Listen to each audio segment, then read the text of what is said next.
Alrighty then. There we go. Alright.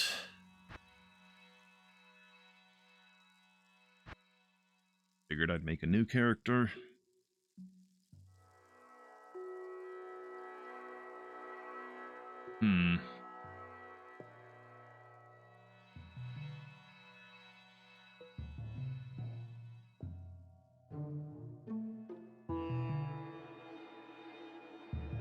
I do usually play Necromancers.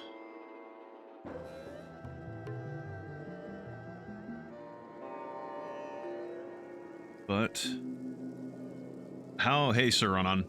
Shadowrun went well. We finished up the run last night. Got all the way to the end of the Universal Brotherhood. Overall, I think the game's probably a, I don't know, 7 out of 10. It's enjoyable. I like the systems. It has some underbaked parts, and it doesn't, from what you guys have been saying in chat, not quite a very faithful Shadowrun game. But I liked it, and I'm more than willing to go to Dragonfall at some point. I just didn't want to jump right into it and kind of burn myself out on it, and I watched someone play some Diablo 2 the other night, and I was like, now I've got the bug, I want to play some. Good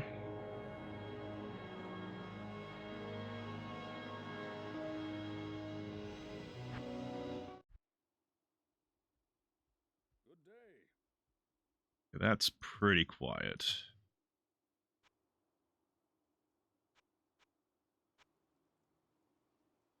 Greetings, stranger. I'm not surprised to see your kind here. You're gonna have to let me know if that's too quiet. I figure I'm not gonna use my shared stash. At least not for, like, you know, fucking big stuff. Like, I might take gems or, like, potions or shit that, that's useful, but I'm not gonna, like, look for stuff that's immediately useful, like Graven Spine. I'm probably not gonna grab that. Maybe I will. I don't know. But I'm kind of intending on just kind of running through with my, with whatever this guy can find. There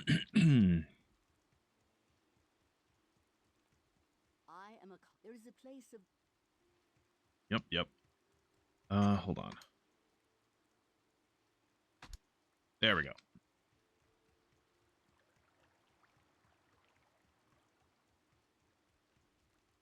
All who oppose me, beware. A little quiet.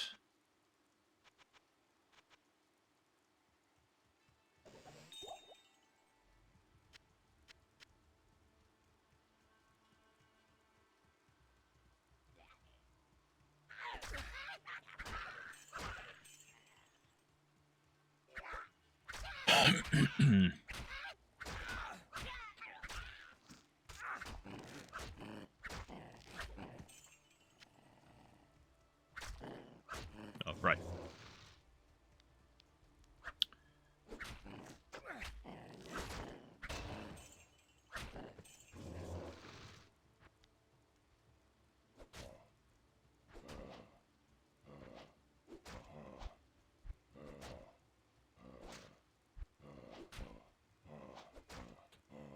Take some amp damage.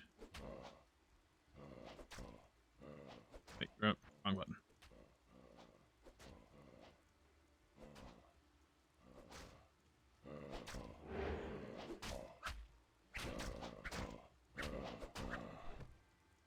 Sash, sure. So, this is probably just going to be kind of chill, just hanging out, seeing how far I can get tonight. I'm probably... if this bug actually keeps biting me, I might see how far I can get, but... Can't beat the charm of this version of the game. Yeah, I'm much more of a fan of the, original, Diablo 2 and Lord of the Destruction, even though I'm running with, like, PlugY and stuff. But I don't know. I found the art style for Diablo 2 what is it, Resurrected or whatever the hell they called it. I found it kind of disgusting. Like, it feels awful to me. It's sort of like the fucking Warcraft 3 Reforged. The art style just looks like ass. Sure, I'll pick up a buckler. It just, it doesn't even look like an art style. Like, the original, like, Warcraft 3, the original Warcraft 3, you could tell, like, they had a lot of charm and stuff put into, like, the design and the artwork of the characters and the design work. But then the new stuff is just, like, it's very meh. There's, like, nothing to it. Alright, raise skeleton.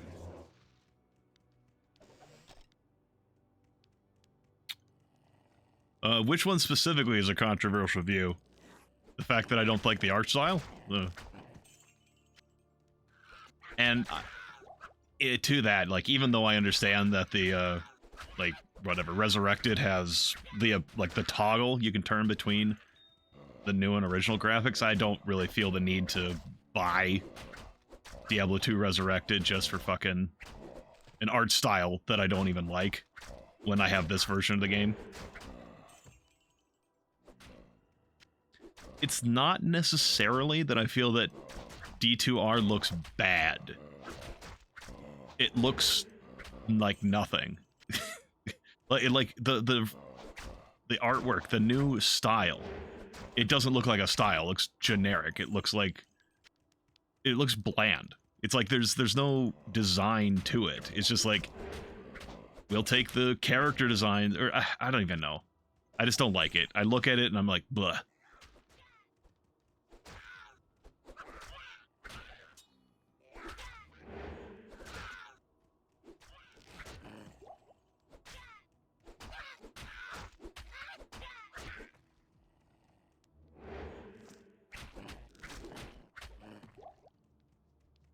It's like, I don't know. It's not, maybe not to the same degree, but it's kind of like if you look at the old COD games.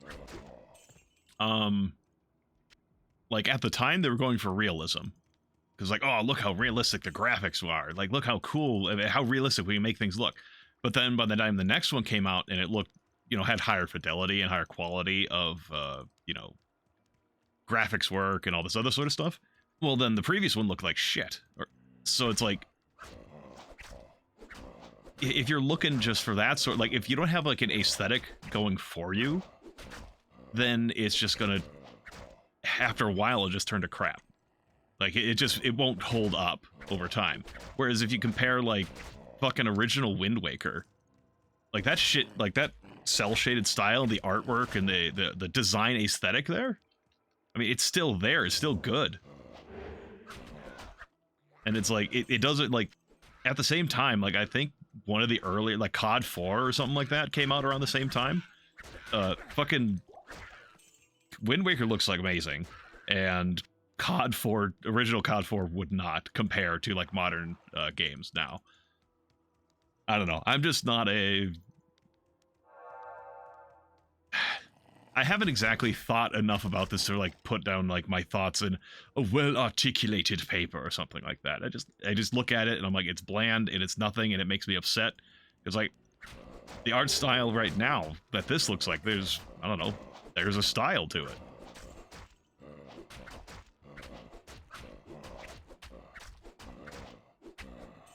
And then there's just also the whole fact that people are generally very bad at being able to express why they like or dislike things, and I am not an exception to that.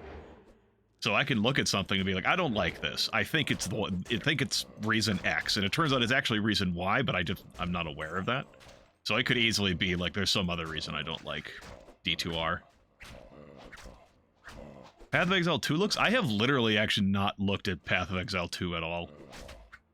I played a lot of Path of Exile. I enjoy it because it's free, and then I just decided I didn't feel like buying Path of Exile 2. I like a lot about Path of Exile 1, but then recently I kind of went back to it, And by recently, I mean like a few months back or something like that. And it was not functioning as well for me as I remember it. Like, it was a lot more laggy, and the graphics were... It was like... It wasn't just like lag in terms of internet, it was like my computer wasn't able to run it as well. And I'm like, this is the same computer I've always run this game with. And it just wasn't working as well. So I just kind of stopped playing it then. I used to play... I didn't play it a lot. I mean, I played Path of Exile for like a few hundred hours or so, kind of 100... I don't know exactly how many hours. Triple digits at least. But I never went past the end of the story. Like, I didn't do any, like, the farming crap after the end. Like, post-game, I didn't do any of that. Like, once I got to the end of the quote-unquote story, I was like, okay, cool, I'm good. And then I would be done until I decided to make a new character.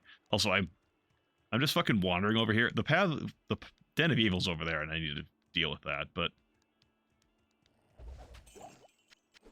I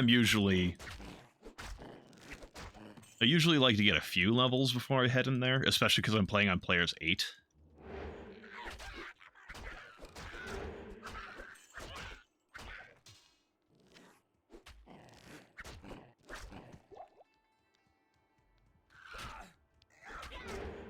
Yeah, I'd have to see. I'd have to look at Path of Exile 2 and see what I feel. Because like there easily could be like a nostalgia factor that's applying to my feelings about D2R. Where it's like, I don't like this because it's different, and I'm just not aware of it in my head. And that if I was to see a game that wasn't a change in what I'm expecting and used to, that would be more fine with it.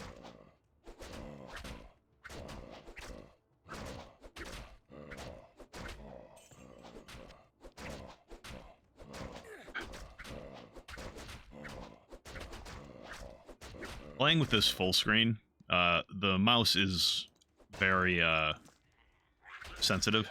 I could adjust that, but I kind of don't like... I like having my one setting, and I like just using it. I don't like having to swap back and forth for like sensitivity settings on my mouse. So I just tend to just deal with this this sort of stuff rather than fixing it. So it's a little... Sometimes it can be difficult for me to click on what I'm trying to click on, and I'll just run around in circles.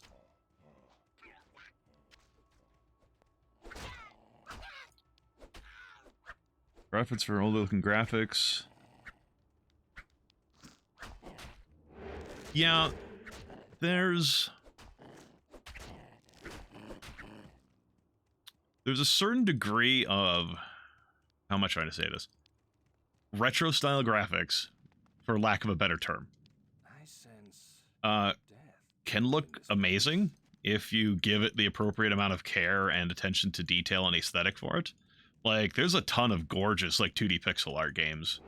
But then you also have other ones that are just kind of...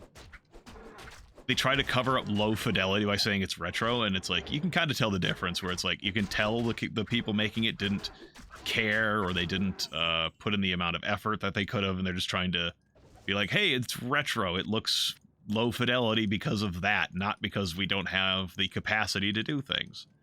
Like the capacity to do good work.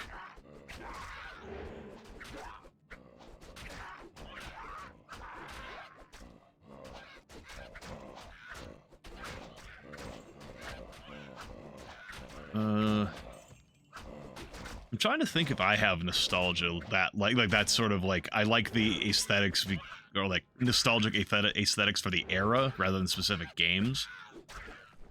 I'm not sure personally if I have any any sort of thing like that.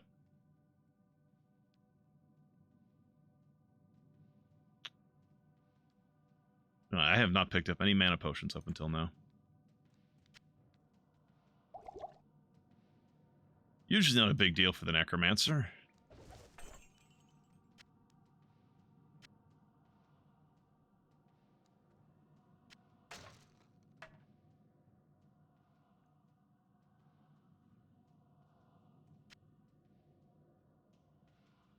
Well, whatever.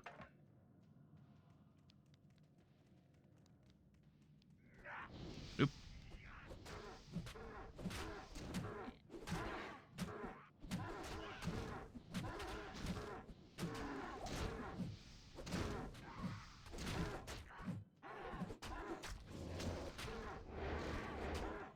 Right, I forgot I only have 2 skeletons right now because I got rid of my fucking wand.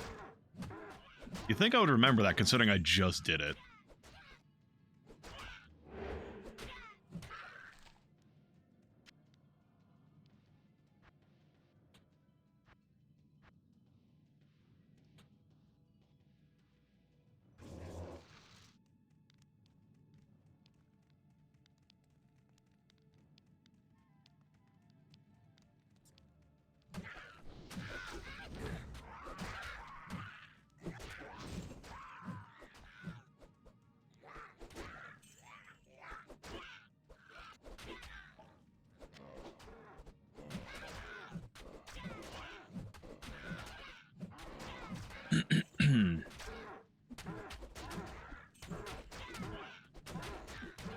Yeah. I do like a lot of ARPGs, or like Diablo 2 style ARPGs. What was it, like several months ago? I started playing Titan Quest for the first time.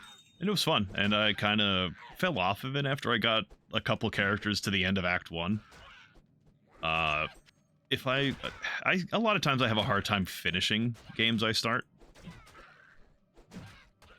So I've actually finished more games in the past like month that I've been streaming than I have probably in the past few years.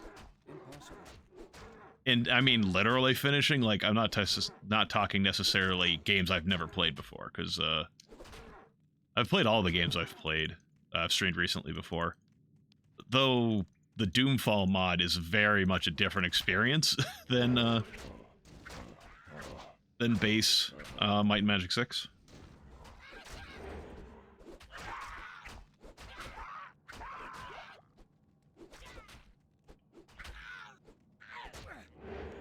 Yeah, I was excited for Diablo 3 when it first came out. And then I played it to the end, and I kind of never went back to it. I did a little bit once Reaper of Souls came out. But it wasn't the same thing, and I like this formula of Diablo. Was not a fan of Diablo 3. And I haven't played any of the later Diablos after that, like Diablo Eternal? Or whatever the hell that like mobile one was. And I've never played Diablo 4.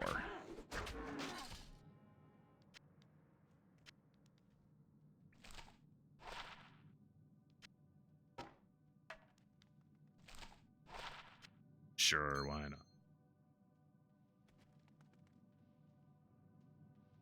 Definitely not a pack rat. You talking about me or yourself, Run-On?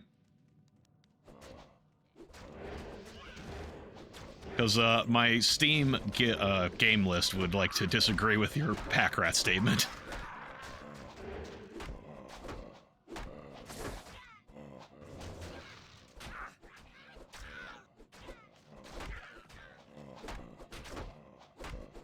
Oh, for the drops? It's a matter of, when it comes down to it, most of these drops are going to be meaningless. Like, they're not going to be useful for the character. And after a while, money is either a non-issue, or you need so much that picking up this trash is meaningless. Like, it's not going to be anywhere near enough to deal with the amount of money you need. In terms of, like, say, for example, doing gambling pulls, like at Geed or whatever gambler you're gonna pull from. Like, once you reach a certain point, that money, like, this shit's not gonna be worthwhile. So there's kind of no point to picking up random shit. I mean, after a certain point, like, a little bit of money at the start is nice, and I'll still be picking up things if I think, like, hey, this thing sells for pretty well, just because it's for, like, decently sized, how am I trying to say this? Weight to size ratio? or money to size ratio. Like, if I find, like, an eagle orb, like, this is probably worth a little bit of money. But, like, scepters are worth a lot of money, generally. So, like, those are usually pretty good things to pick up. So I'll still do that, but yeah, I'm not going to generally pick up random shit on the ground, especially this early in the game. I guess I can pick up a hat. I don't have one yet. Now I get to have a dorky cap on. I'm trying to make Diablo 4 like Diablo 2. Thought people would be okay with the game being like 2. Decided people don't really want it, so we changed how it works. Yeah, I don't need to pick up Crack's two-handed pole arms. That shit's for the birds.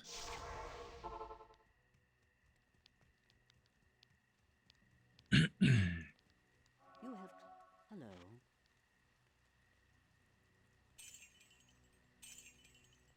Yeah, that's a little bit of money. Not a lot, but for 2 slots, that's fine, especially this early. This early, it's generally not worth identifying these items. Yeah. I mean, it's technically better. Yeah, that's...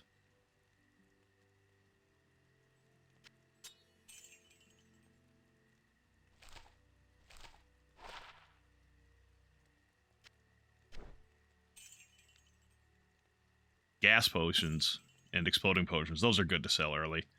We'll pick up that. I generally don't like having a tome of identify. I generally just prefer to come back to town after after you rescue Deckard Cain.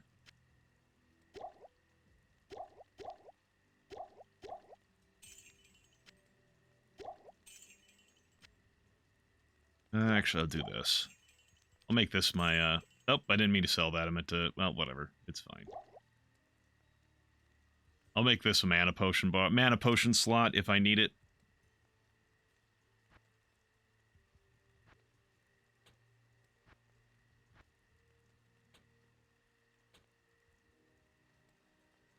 Okay, how many skeletons gonna raise?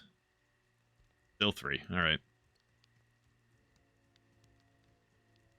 Yes, you want me to go kill Bloodraven.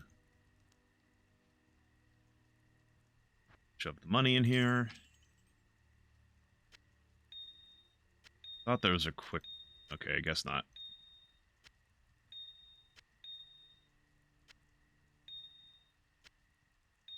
Or maybe there isn't, I just don't remember what it is.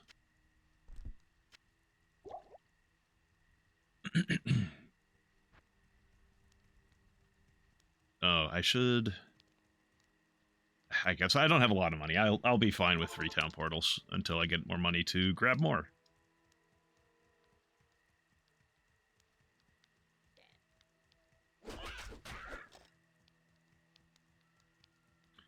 The problem with seasonal and live service games, even Diablo 2 got a bit of hand in rune herds. Yeah, I've never really gotten into the whole seasonal stuff or Diablo stuff, so I don't really know a lot of what it entails. It's just never something I was tremendously interested in. And honestly, I never even finished Diablo 2 back when I was a kid, when I first played the game. Beware. Yeah. It wasn't until later on, actually, I think it was only after I watched a guy named Grimmeth on YouTube and Twitch. I think he's streaming right now.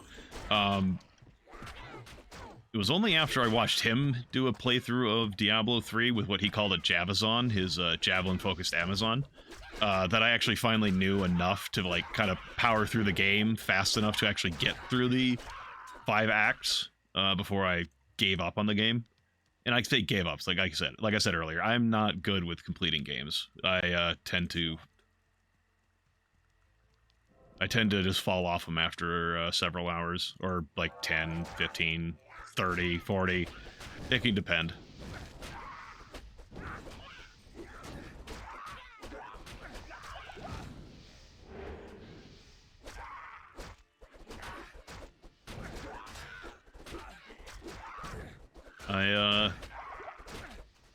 Here I am sitting right now and being like, I really wish I had Grim Dawn's ability to direct what your summons will do. Because, like, I don't need them fighting these fuckers. I need them killing shamans. Because Grim Dawn, that one has just a fucking command. You can put it on a button, or what I did was right-click. And you could direct your minions to, like, move or attack. And that was nice. Didn't have to rely on the shitty AI to be like, yeah, this is what I need to be dealing with. As the fucking shamans keep bringing back the dead.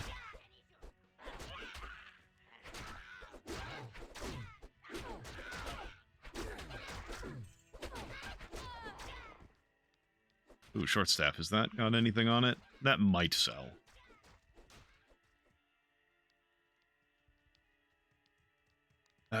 Yeah, we don't need to kill absolutely everything.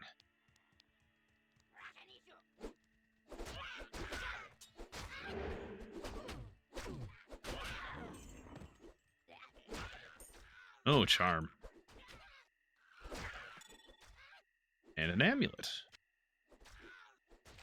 Yeah, and that's probably going to be more impactful. Okay, I was going to say, it's probably going to be more impactful than the Grand Charm, but still wasn't hyper impactful. Oh, cap.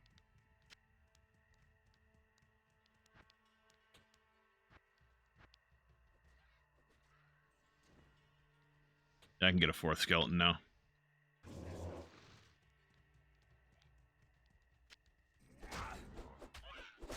I remember hearing, again from that guy Grimmeth, when he was playing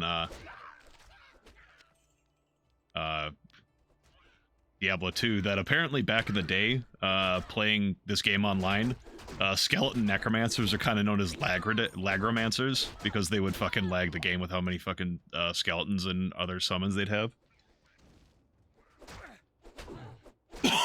Pardon me. Excuse me. You go back to 1.0 is a very different game. Yeah, I've heard that there have been a lot of changes to... I mean, all the changes to Diablo 2 has made it vastly different from the original.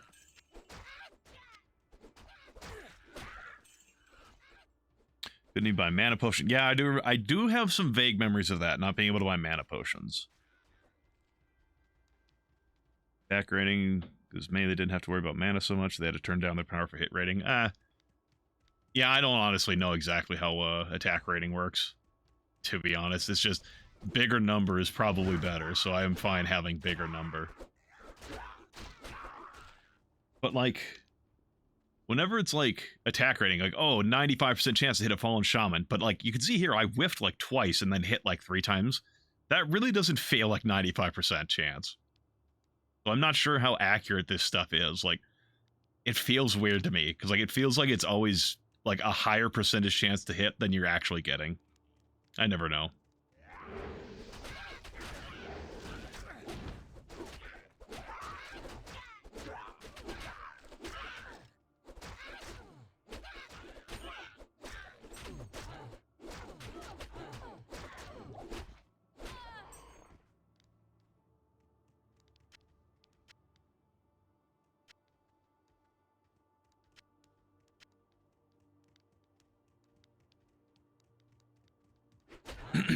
Okay, does this lead to the Stony Field, or does this lead to the Blood Raven's graveyard?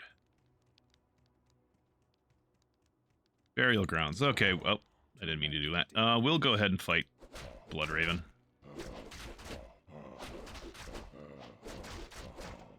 We don't have to, but we're going to.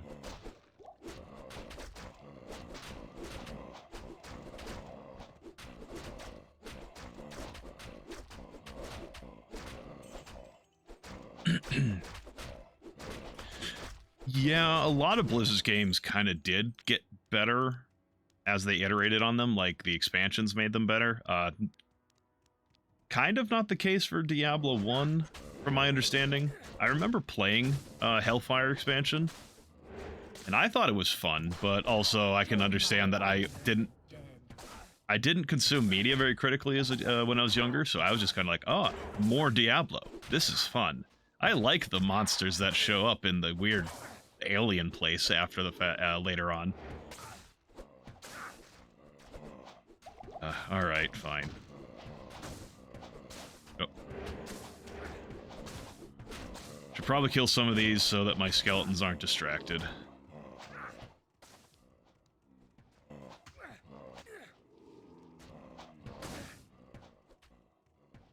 Or I might just have to retreat straight up. Did you just come out here? Okay, she left. Like, I've never seen her come out of the fucking guardrail area.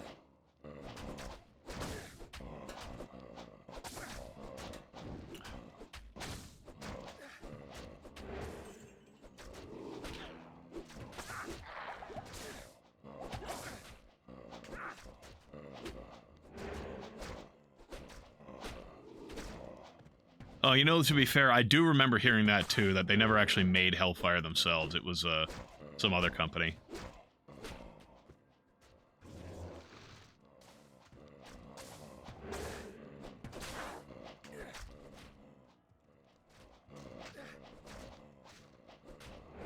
Could you guys please stop being distracted by the fucking bad guys over there?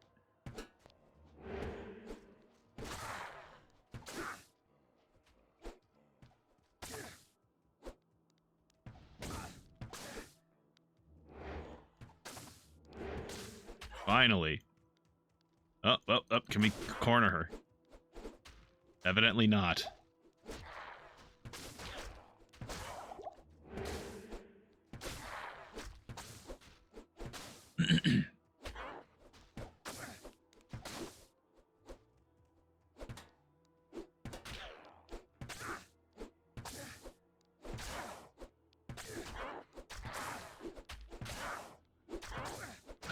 Shoot one of my guys instead of me.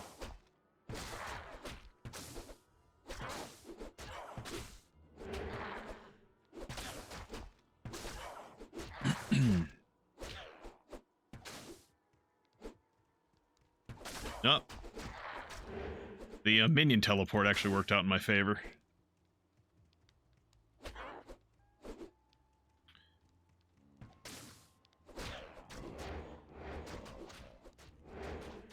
I'm not tremendously familiar with WoW, but yeah, I was aware of that, where it's like, yeah, they kind of expected the quests just to bring you to grinding areas. It's not really meant to be how you get your levels and such.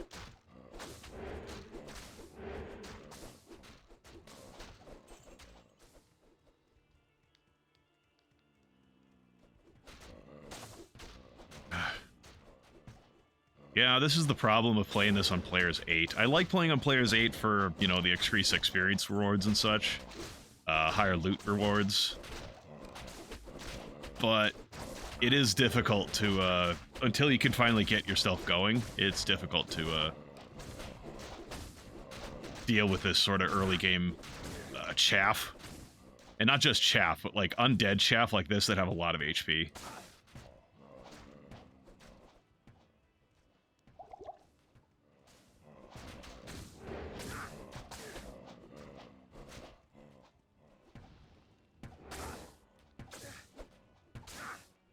Skeleton, get your ass over here. You dumb fucker. You deal with her, I'll come around the backside. There we go.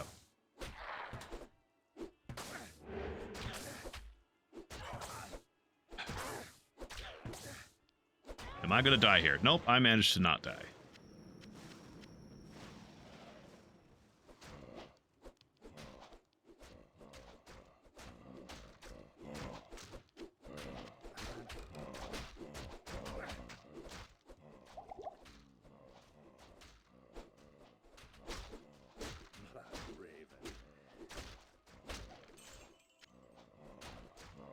Okay, low quality short staff. That's not gonna sell for shit.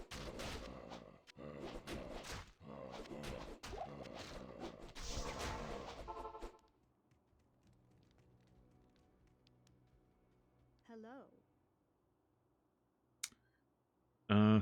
Oh, yes. Hardly I get Emplisa. Yeah, I don't care about the, Act 1 mercenary. Good day. I'm, just... if she dies, I don't even know if I'll resurrect her. I'm waiting for, Act 2.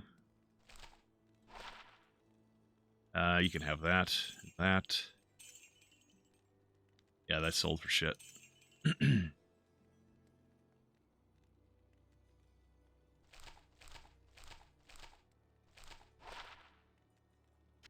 Probably more useful.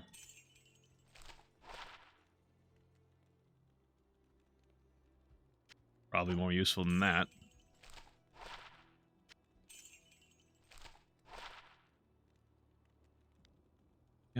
Oh, yeah. I'm not level 9 yet, but I'll hold on to that.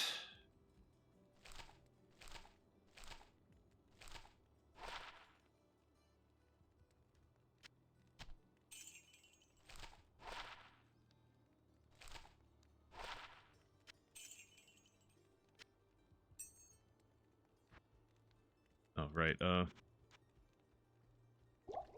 Oops. Okay, so shift right click fills your whole belt.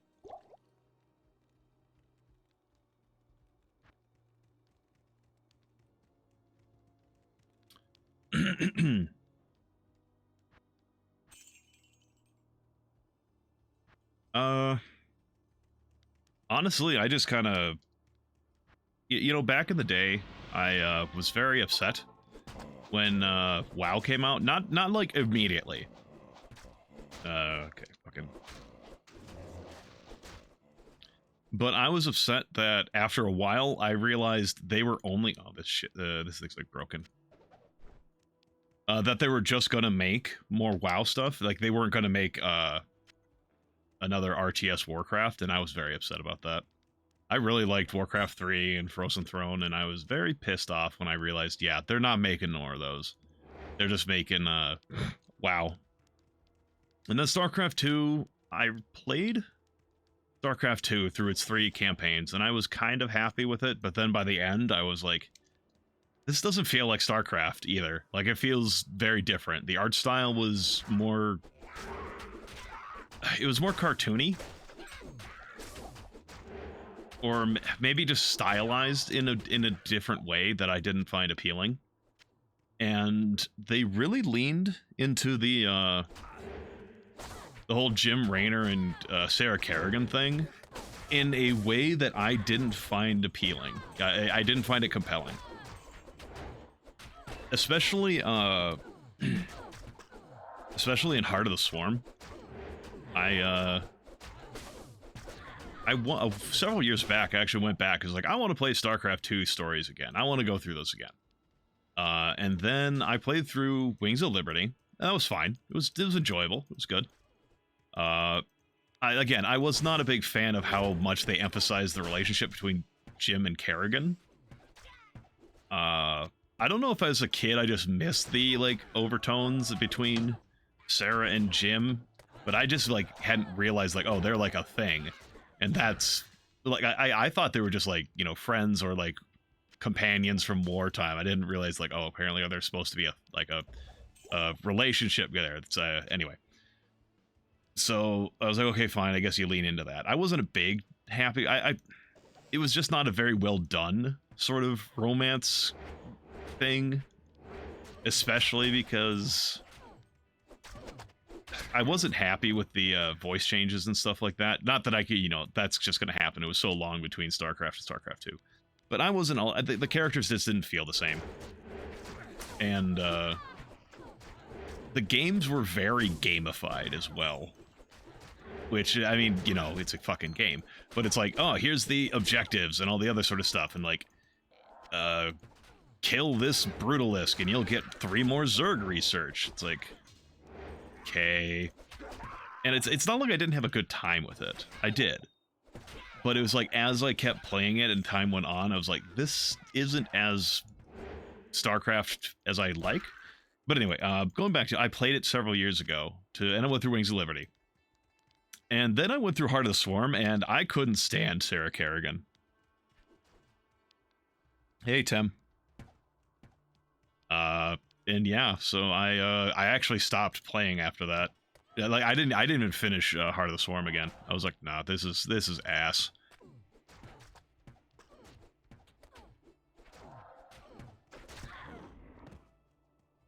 And which is actually unfortunate because I actually really liked a lot of the mechanics of Heart of the Swarm. I like the Zerg mechanics and the upgrades and evolutions and stuff like that you could do. I actually liked that a lot, so I was very upset that I couldn't stand the story.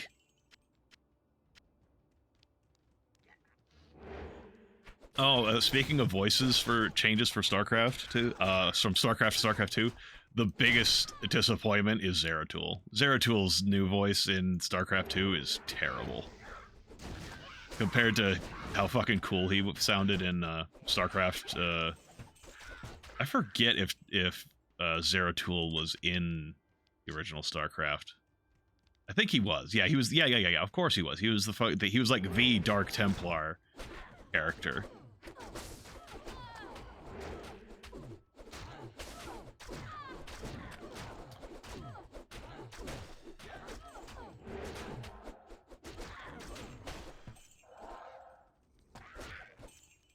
I know, a very, very on-topic sort of conversation to be having when we're playing in, you know, ARPG. What about the strategy games that I wish were, you know, still around? Yeah, unfortunately, when a company becomes massively successful in some particular niche, they're called core. Yeah, that's unfortunately always going to be the case. Yeah, honestly, I 100% agree with you on that, actually, Don Homer. I was very upset when I heard about, like, the fucking... God, what do they call it? I forget that fucking, like, Switch-only multiplayer game that they're working on. I was upset about that, and I was kind of upset about Night Rain also being, like, a multiplayer focus, but not in the way I would like, even. Like, it's not only multiplayer focused, but it's, like, either single player or 3 players. There was, like, no 2-player option. I'm like, why the fuck it's gotta be 1 or 3? Why can't you do 2 people? At least that's from my understanding from the outside. I haven't bought Night Rain. I haven't played it. But it was like, I remember hearing people talk about how, yeah, you couldn't play with just 2 people. You had to... Yeah, sure, we'll pick that. We'll use that. Wait, no, I don't need to sell that. Or, get rid of it.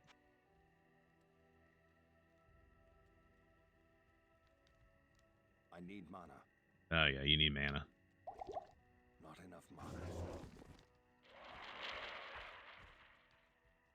From hates even numbers.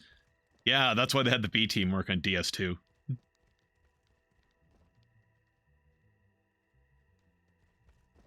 I enjoy Elden Ring, and I enjoyed the DLC as far as I got. I haven't finished it.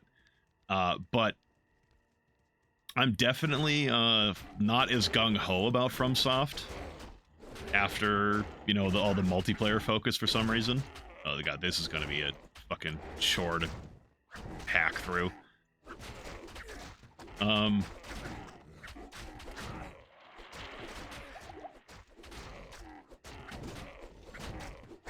Yeah, and that's the thing, is you kind of can't put companies or individuals on pedestals too highly, because they can very easily disappoint you. And like Bethesda. I was excited back in the day. God, it's so strange to say back in the day when you're talking about the sequel to Skyrim. But like when I heard like, oh, they're gonna make a Elder Scrolls 6, and it's been so long since they announced that, I think, or maybe it wasn't even an announcement, more it's like a, hey, everyone knows this is gonna happen because it's Bethesda's fucking cash cow. Of course they're gonna make another Elder Scrolls game. But it's like, I was really excited, like, oh yeah, I can't wait for another, like, Bethesda game. And it's like, all the other stuff that's come out from Bethesda, I'm like, yeah, I'm not buying a fucking Bethesda game on launch ever again. Why are you always... Okay, does possessed mean he can't be cursed? That probably is what it means.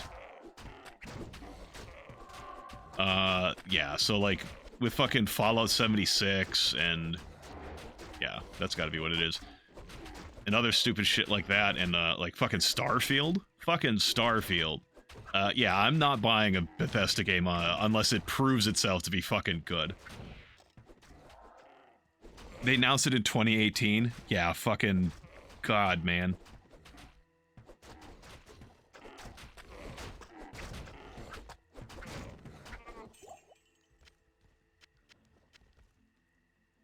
Don't hate Elden Ring, though I do think the form is pretty stale. The only kind of difficulty you're comfortable with making super over the top.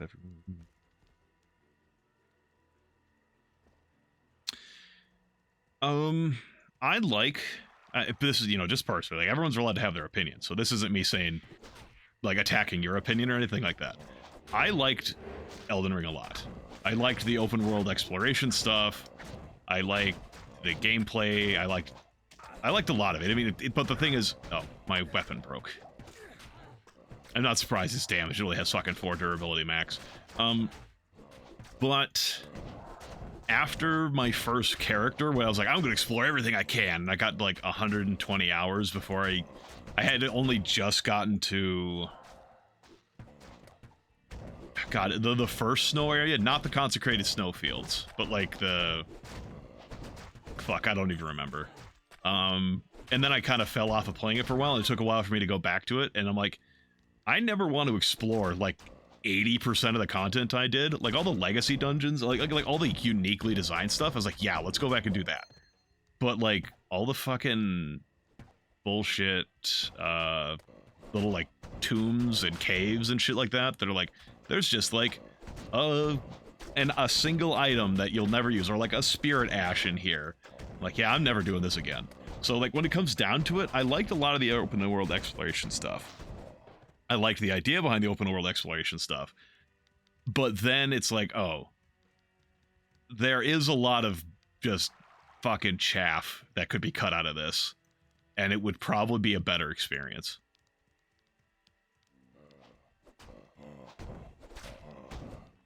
So I wouldn't... So yeah, I would be perfectly understanding of someone who doesn't want to play... Who doesn't like Elden Ring, or doesn't like parts of Elden Ring. And something that someone actually said, like a guy I know of and kind of know a little bit on YouTube, he played Dark Souls Remastered when that came out on his YouTube channel, because he's like, I kind of avoided all of the Dark Souls stuff, but let's see what the big deal is. And then he bounced off it after like 20 or 30 episodes, and he didn't go back to it. Originally it was like, okay, he had like a technical issue, so he's like, okay, until that gets fixed I can't do anything. And then he's like, yeah, I don't want to go back to this game. And then at some point he was like, hey, maybe I could get into Elden Ring once Elden Ring came out. And I was like, it's an iterative title. It's not a transformative one. The same stuff you didn't like from Dark Souls is still there. It's just also packaged in a open world format. And I don't know if that was like convinced of it all, but I don't think he played it.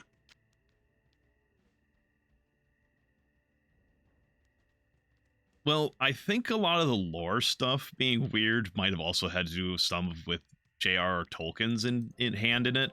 But even then, like, it still feels like a Souls game in terms of how its lore kind of interconnects. I think it's just a more matter of, with J.R.R. Tolkien involved, it was a lot more concrete. These events happened, and less, well, who knows what actually happened. We just have hints and ideas and insinuations, and you have to build your own lore out of it. It's like, but anyway, it is pretty much a Dark Souls story, or Souls, FromSoft stores. Yeah, a FromSoft story.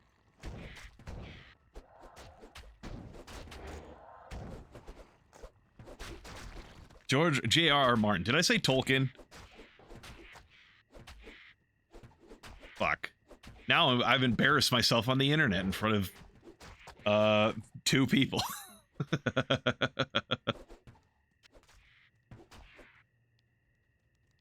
How will I recover from this embarrassment?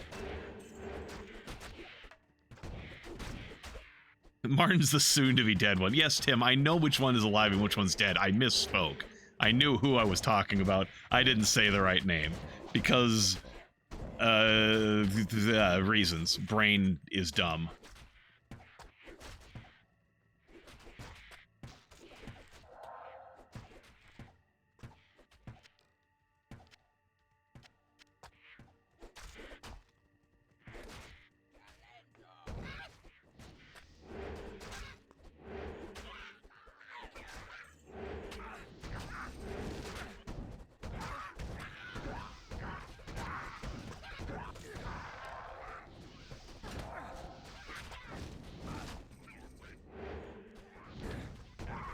Don't want to play for 1,000 hours until you can begin remembering the content.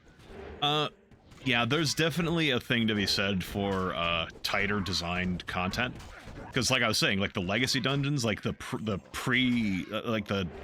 non-open world stuff, like the castle, like Ray Lucaria, and stuff like that. Like the stuff that is designed to be like a very specific experience is the most memorable parts of Elden Ring. Though I will say the aesthetic is fucking flawless in Elden Ring. Like when you first come out of the fucking underground tunnel, or like the tomb or whatever the fuck, that is that's a core memory now. It looks fantastic.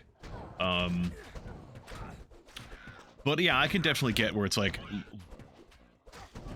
if this stuff is worth knowing, it shouldn't take me 1,000 hours to know all of it. And if it's not all worth knowing, why is it all here?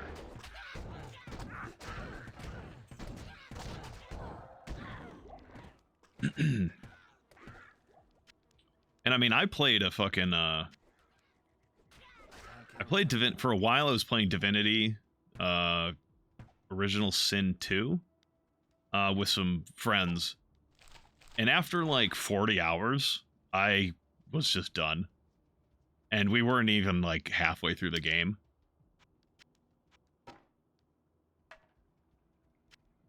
And it's like, does the game need to be this fucking long? Whatever, it doesn't matter. That heals a little bit of health.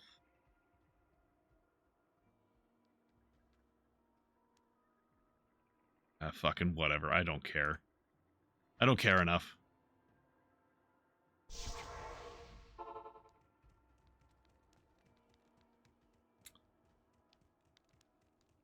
The Order welcomes you.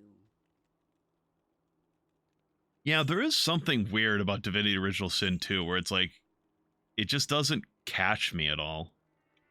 And like, I was able to get through as far as we did when I was playing with those other guys, because it was like a weekly thing. It was like every Saturday we were playing it. And eventually got to the point where I was just like, this is turning into a fucking chore I have to do every weekend. This isn't something I'm enjoying anymore. So I was eventually like, guys, I can't keep doing this. It's turning into an obligation. It's not fun. So we stopped playing. Yeah, you can just take that.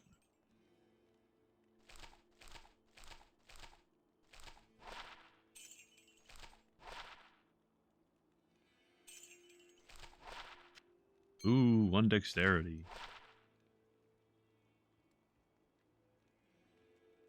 This is probably better. Resists are good. I sold that. I don't even have gloves, and I just sold that. Oops. Style of the writing? Are you talking for Elden Ring, or are you talking for Divinity Original Sin?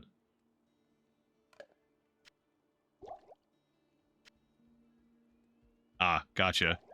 Yeah, so here's the thing. I'm actually playing, I'm not sure if it's just, like, I've gotten unlucky, or Larian's style is not for me. But, I'm playing through Baldur's Gate 3 with, actually Tem and another one of our friends. And I'm having a good time playing through it, but I'm just sitting here as we're playing through it. I'm like, this game is trash. It's so bad. Like I said, I'm enjoying playing it with them, but it's also a matter of, like, the game is just, like... And Tim can back it up. The game just fucking falls apart in ways that they've never seen. And they've played through the game multiple times.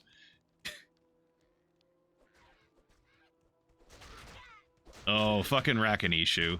I hate you.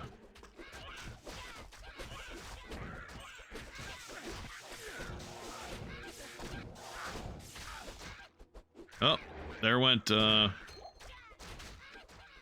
merc.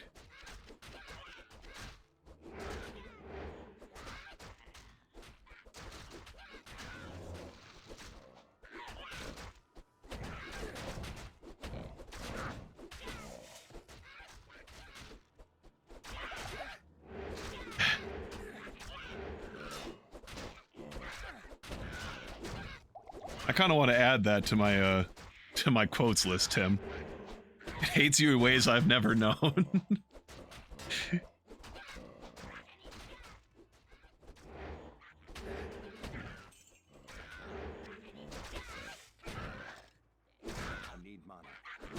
I don't know if that's too, like, lacking in context to be worth keeping, though.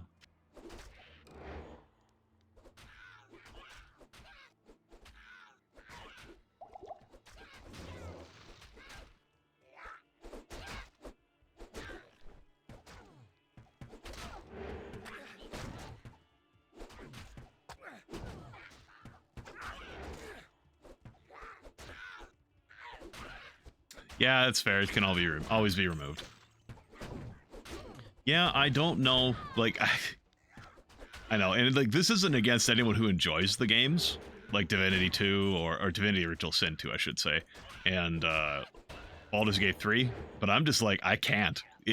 They're Divinity Original Sin 2 is not offensive to me when I played it. I thought it was fun, and I couldn't keep going.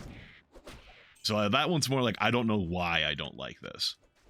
Whereas Baldur's Gate 3 is like, this is offensive to me. And again, maybe I'm being unlucky. Maybe I'm just like getting shit on. I'm also going to start pumping strength so I can start getting qualifying for some armors. Maybe, yeah, like maybe I'm just unlucky and it's just the games hate me. And it's like, if it wasn't for that, it'd be fine. But even if the games worked perfectly functionally, I have yet to find the story tremendously interesting. There are aspects and points of it I found interesting enough to be like, oh, hey, I'm actually kind of curious about how this turns out, or how these characters, or like what responses I can get from these characters or anything like that. But other than that, most of the time I'm like, yeah, this story is just, it's whatever. It's meh. I'm not very interested in it. I think I've said in a previous stream where I'm like, I don't know why this game has to be called Baldur's Gate 3. It really feels to me like it's not that connected to Baldur's Gate 1 and 2, so it feels to me like they're doing it just because like people will remember Baldur's Gate 1 and 2. And then there's also just like certain things that I find annoying that you have to deal with, like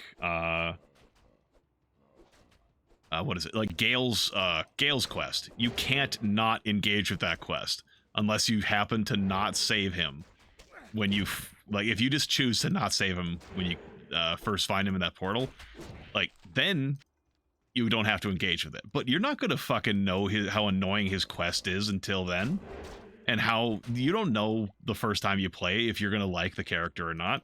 And I don't find Gale a very compelling character. I find him fun to make fun of, but like I don't really like listening to him talk and shit like that.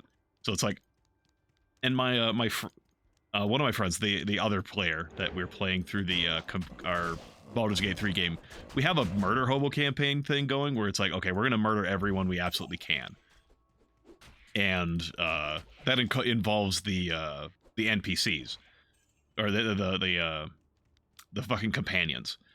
But we were going to be like, okay, we'll just kill Gale when we get him out of the portal, and that'll be done.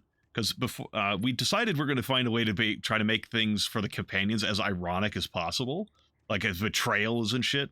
But that was before that. We were just like, okay, kill everyone.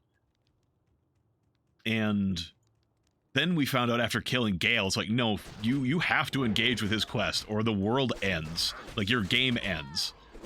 If you don't keep him, if you don't rescue him or bring him back to life within 3 days, which is fucking annoying. It's like, oh, you cannot choose to disengage from that companion quest once you've rescued him, or even not even rescued him. If you kill him, it's like, not too late. You still have to deal with it.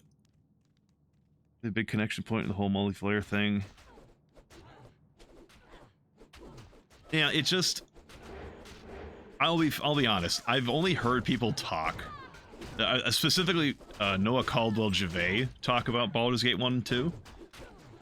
But I'm still like, from what I know of Baldur's Gate 1 and 2, and admittedly, you talking to like, okay, there was a Mind Flayer conspiracy in Baldur's Gate 2. I didn't know that, but it's like that's not the focus of Baldur's Gate 1 and 2. So it's not like, it still just feels to me like it's a connection for the sake of getting people who know the previous games to buy it.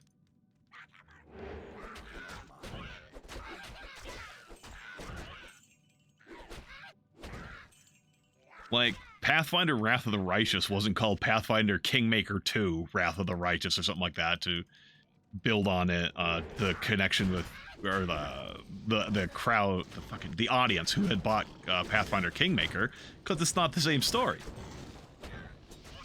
So, like, I just don't see why they had to call it Baldur's Gate 3. Like, I guess the way to say it is, if they had named it something else, would it make any less or any more sense than calling it Baldur's Gate 3? But then again, I mean, you know, fucking... I talk about, like, Baldur's Gate 3, and I'm ragging on Baldur's Gate 3. Meanwhile, Final Fantasy, sitting over here, and it has, like, fucking 16 fucking games now, including spin-offs, like, and fucking, like, the numbered Final Fantasies are not related to each other in any fucking way. So, like, maybe I should be getting on, fucking Final Fantasy more than I should someone calling a game Baldur's Gate 3.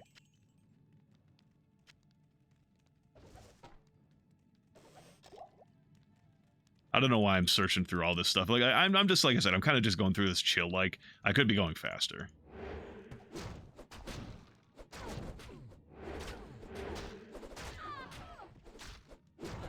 There's actually, Tadpole Fantasy Boogaloo. Yeah, if they called it that, would it make more or less sense than calling it Baldur's Gate 3?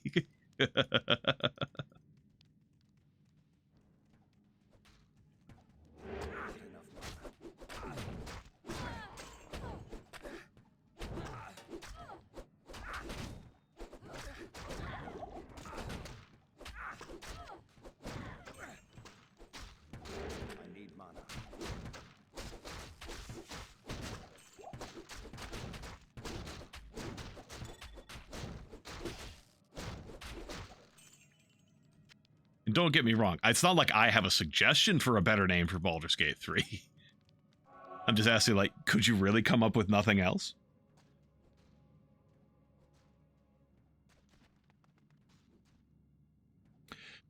Okay, yeah, I definitely can get behind that, Don Homer, where it's like, it's not as cynical as, like, the developers didn't treat it like a, yeah, as cynically as they could have, like a cynical cash grab. Like, it's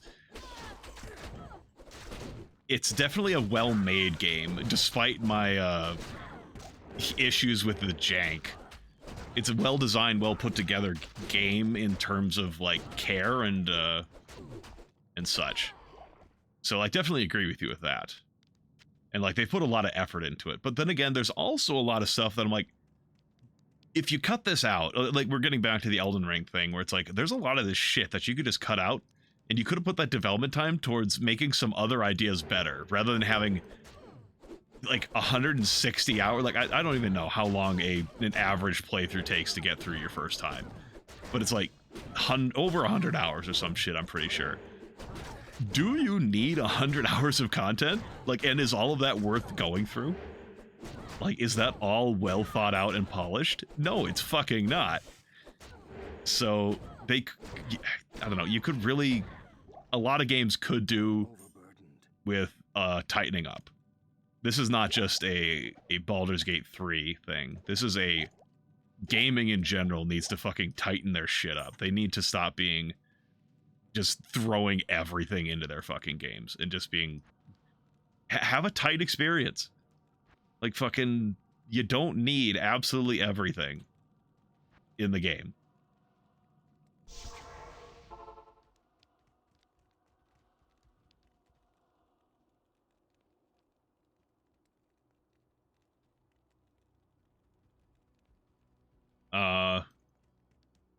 I don't know exactly specifically what you're saying no to, Tim, but I'll trust you. And also, yeah, no, you need 4 poison swamps for every snow area. True. FromSoft needs those poison swamps. You don't understand. But yeah, Down Homer, that's also what Tem and my other friend have been saying, is like, they've been getting on like, hey, look, the game is normally not this fucking buggy, but they've also been like, it's also less buggy when you're not playing multiplayer. But even with that, I've been getting, oh, that was worth a lot. I've still been getting fucked in the even beyond the, like, okay, it's more janky in multiplayer. It's like, no, it's beyond janky for you.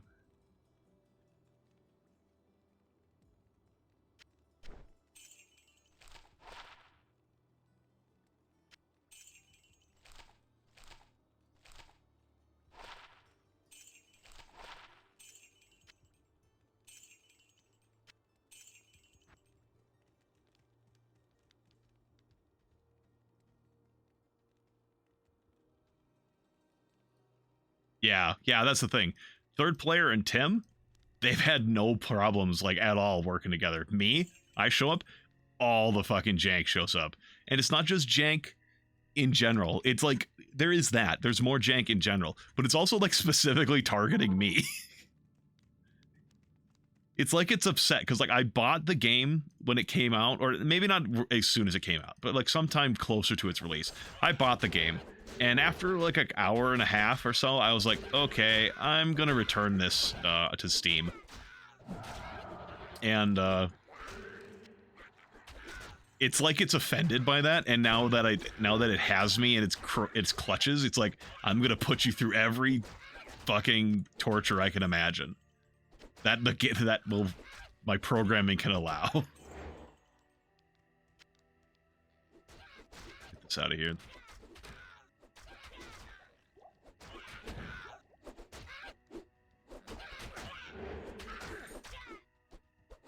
Oh, I got that. Okay.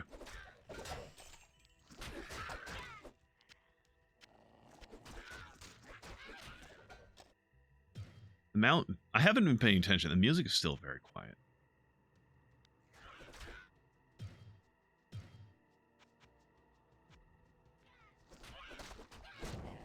If the music starts drowning me out, you guys are gonna have to let me know. Oh, there's fucking Treehead Woodfist and his gang of motherfuckers.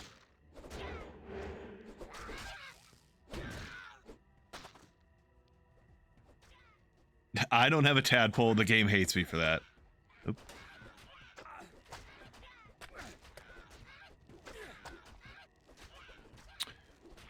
Oh, I've been distracted reading chat, and I've just been standing here taking damage. Can't continue co-op until you complete that section. It's one player missed important story section. According to Tim, that might have already been patched out a while back or something.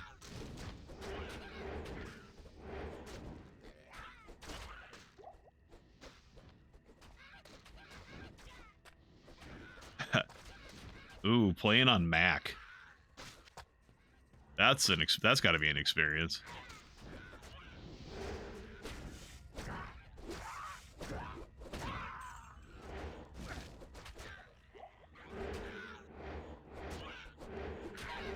So on the one hand, I understand games where where enemies will run away from you if you frighten them like this, like the Fallen and Carver and Dark One line of enemies, they'll run away if you kill one of them, and then they'll come back for you. I understand that. It makes sense. It's also annoying as fuck to deal with.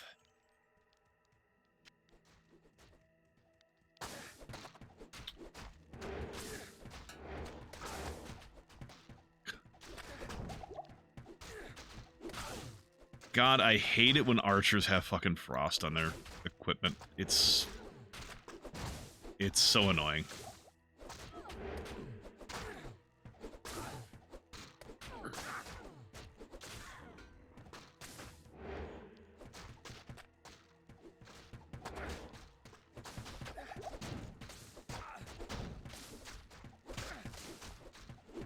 You can't move, you can't attack, you can't do shit when you're frozen like this.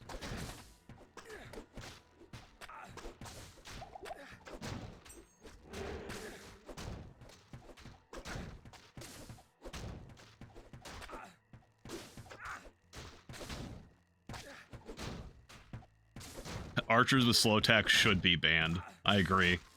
We need to put this petition before the, I don't know who we need to put it before, but we need to put it for somebody.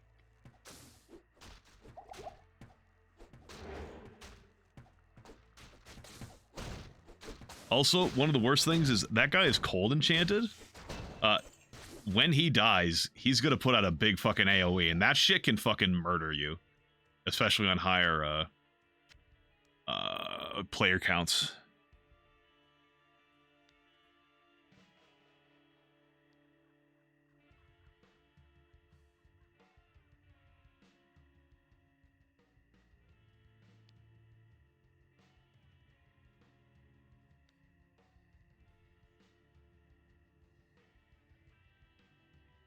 Oh yeah. Honestly, I haven't kept up with Noah Caldwell-Jave in a few of his videos. I do want to watch his, like, I really enjoy his not art style, his style of video essays, because it doesn't really rely on you seeing what he's talking about. Like, he doesn't really reference what's going on screen. It's more of just a backdrop for him to talk about what his subject is. So when it was very nice for me to keep me distracted during work, was I would listen to Noah Caldwell-Gervais essays to help keep me sane when I was at work. And I just haven't done that in a while. But I really should listen to or watch his reviews again. Even though some of his reviews are a bit off. Because I remember him in his, like, really massive Resident Evil video. He's like, he has like a fucking pinned comment of him correcting some things he got incorrect about the games. So it's like, even when it's not right, he'll go back and be like, hey, no, I kind of fucked up on this. And also, it's just, like, enjoyable to hear him talk about stuff. So, you know, I try not to be like, until I do my own research, I try not to, or let's say not my own research, until I verify what he said, I try not to repeat what he said all the time, because, like I said, he's had a couple instances of things being mistaken. Not from, like, malice or anything like that, just accidents and stuff. Yeah, you can have that.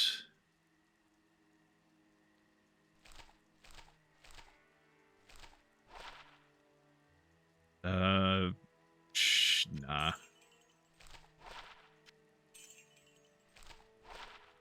I guess we'll hold on to it.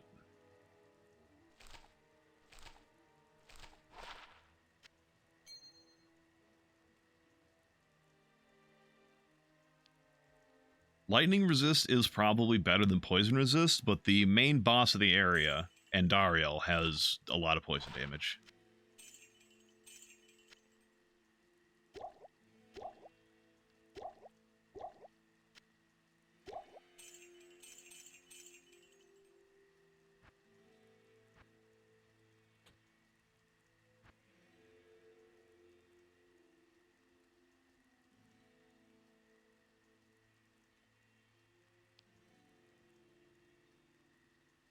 Pillow's interesting. Wish you didn't have to play the game to see the story. Yeah, it's a bit low production, but it's charming. You get a lot more focus on the review part of the view. Yeah, I do like that. And I do like a lot of his, like, just like the style, how he talks, and the style of what he decides is important to talk about.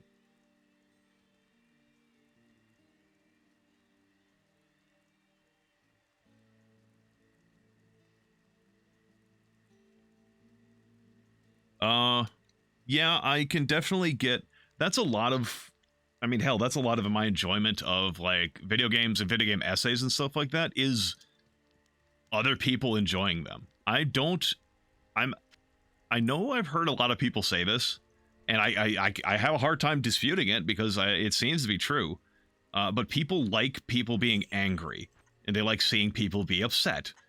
And it's like they get vicariously feel good about being angry about something that someone else is angry about. And me, I'm like, I occasionally have experienced that sort of, like, reverse schadenfreude or whatever, or maybe not reverse schadenfreude, but it's like, I generally like people to talk about games they like. And if they're enjoying it, I'm generally going to enjoy their video more than if they're like, oh, this made me miserable. I say that, though then I also enjoy watching Sears challenge videos for his fucking Final Fantasy challenge videos, where it's like, yeah, can you beat Final Fantasy 1 without buying anything, without spending gold, which is actually a really big deal in Final Fantasy 1, because, like, you can't save the game without spending money, because you can only, or you can't save the game without spending money normally, because you need to sleep, and that means you have to go to the inn. So the only way to save then is you have to find, like, items like a tent or something like that to let you save on the map, but it's like, that's not something that's very common in the early game, and you can't buy equipment, you can't get anything. It's like, so, like, there's that whole, like, I generally prefer people to enjoy their experiences with the games, but then there is, like, challenge runs are a little bit different, and I feel it's less like, this game is awful and I hate it. It's more like, this game is difficult in an interesting way if you do this.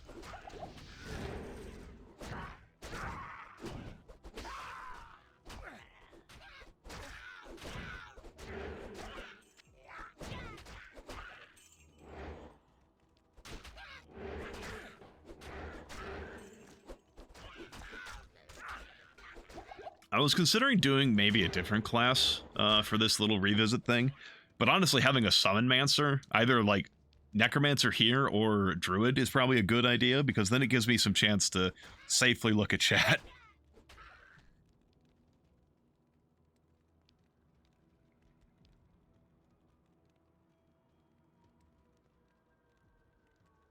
Yeah, passion is nice, and that's actually something that that comes through. Like I love, and sometimes how am I trying to say this?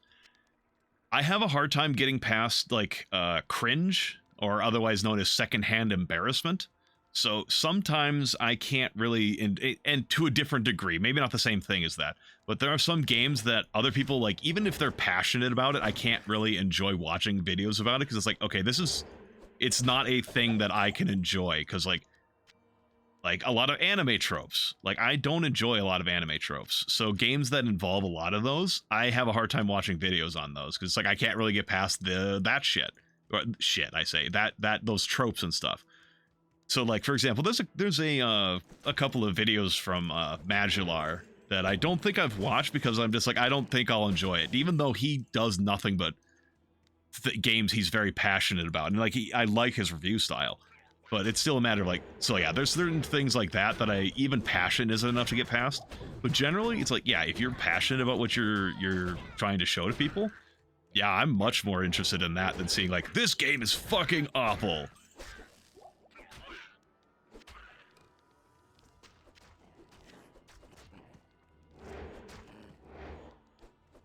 I guess even a better example of that whole secondhand embarrassment, or just like certain amounts of passion is not enough to, or enough passion is not always enough to bypass the weirdness of a game, is Ross Scott from Accursed Farms. He does what he calls the video game dungeon, which is like, he does like a review slash showcase of games, and generally some of them are well known. Like, he did a whole thing on the Deus Ex games. Like, he did a video for like Deus Ex Invisible War, Human Revolution, and those were good. But he also does it for like incredibly weird niche games, and he will sometimes tear into them because they're bad, or they're old, or not old, but like they're bad or they're weird. But generally, he's very passionate about like finding good in almost any game that he's showing off. And there's still games that I'm like, I can't watch you play these. I can't. They're too weird. There's too much what the fuck going on that I can't enjoy. And it's not even just like weird what the fuck. It's just like, I don't know. I don't know how to describe it without having an example in front of me. But it's like, so that's an example of, yeah, passion is not always enough, but I would much rather people have passion than be angry at what they're trying to tell me about. Unless that anger is also fed into passion, not just angry rage, but like, this thing is so bad, I have to tell you how bad it is. This has become my Mount Everest to disclose to the world how bad this thing is. Like, I think it's K-Bash on YouTube who did a video review of the Golden Sun games, and the whole thing about it is like, these games are so fucking bad, and I enjoyed those. Tales of... Oh, are you talking the Tales games, Tim? Yeah, those are... I said I consumed media a lot less critically when I was younger, and I was also more open to different tropes and stuff like that when I was younger. So I played through Tales of Symphonia and I really enjoyed it, and then I tried going back to it. I'm like, oh, I can't get past the weird anime tropes anymore. Someone made a Final Fantasy TTRPG called FFD6. They cited snow riding Shiva in motorcycle form on snowflakes and ice ramps as one of the scenes that inspired them to make the RPG. Snow riding Shiva in motorcycle form. Man, I don't know what that is. Oh, it's from FF13.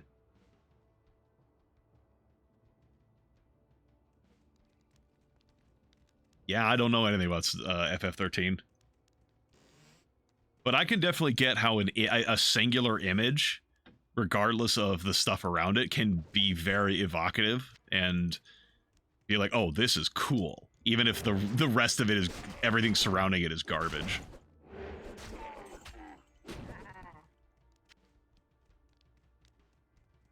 I know Shiva is the ice lady. Thank you, Tim. Next you're gonna tell me Ifrit is the fire guy.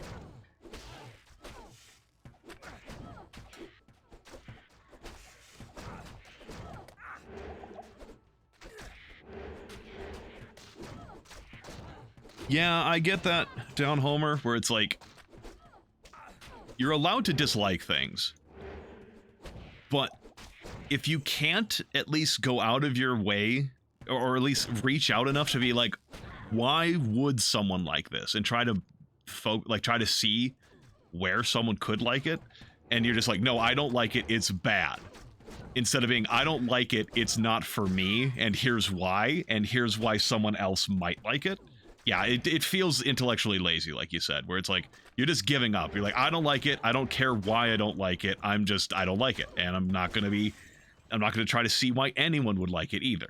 And this is keeping in mind what I said earlier as well, where it's like, people are generally very bad at identifying why they like and dislike things. But even still, it doesn't mean the effort isn't worth it. So you can, yeah, it's still a good idea to be like, why do I like this? Why do I dislike this? And why would someone else like it? Because there's a lot of games that I hate, or I don't like, or I don't enjoy, and I'm like, oh, I can definitely see why people enjoy this. It's just not for me. One of those examples being fucking Stardew Valley. I played Stardew Valley I don't remember when I first played it. But I picked it up and I played it for like 45 minutes. And I'm like, oh my god, this is the most charming game I'll never play again. Oh, don't get me wrong. I 100,000% understand why people love Stardew Valley. And I'm actually currently going through a playlist of someone playing Stardew Valley. And it's like, it's not for me. But I like that. I like watching the vicarious enjoyment that guy is getting out of Stardew Valley. But it's like, playing it for myself? No. It's not happening.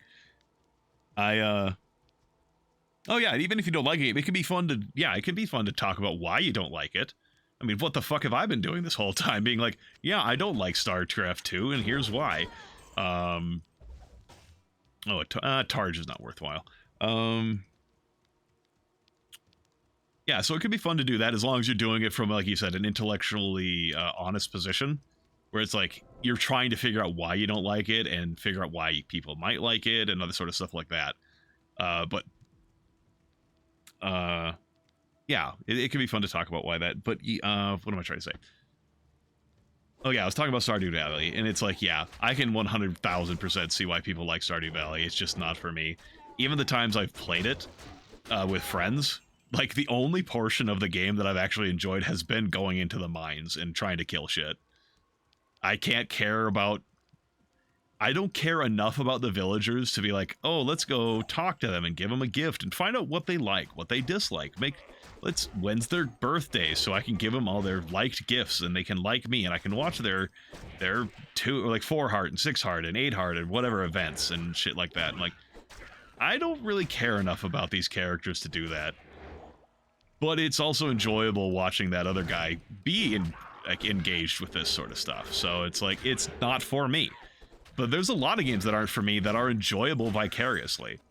Like, I mean, that's kind of the whole thing about YouTube LP, like live plays and streaming and stuff like that, is enjoying a game vicariously through someone else. So it's just a little bit of an extension of that, is like a game I don't like, but I can like watching other people play it.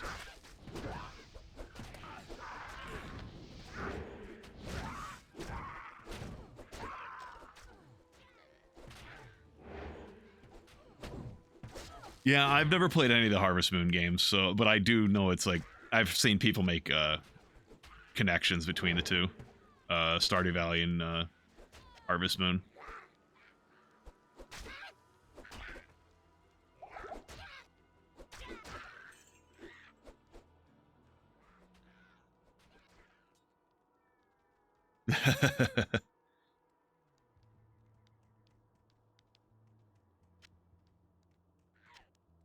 Yeah, I'm not a fan of Clint.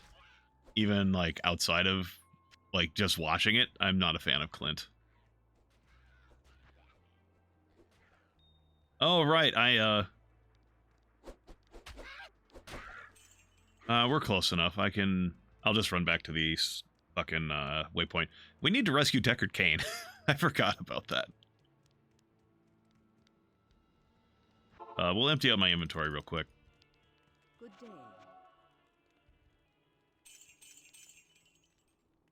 This is really not helpful. Guess I accidentally picked up some unenchanted items, didn't notice.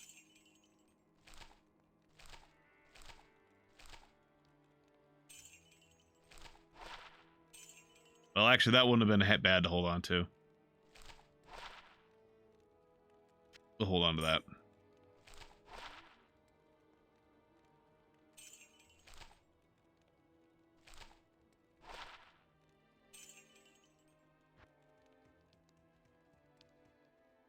Clint cell. Yeah, pretty much. Pierre is... I don't like Pierre either. I don't think it's... I don't hate him. Or, I dislike Clint. But it's less hatred, and it's more like, man, I wish you were better. I wish you weren't the way you are. But, like, I can kind of also understand why you are the way you are, but it's also, you know, the whole incel vibe is not, you know, it's all there. But Pierre is just, he rubs me the wrong way. I don't like him. And again, it's not hatred, it's just like, your personality rubs at me. I've forgotten to raise my mages. How many can I get to? 2, yeah.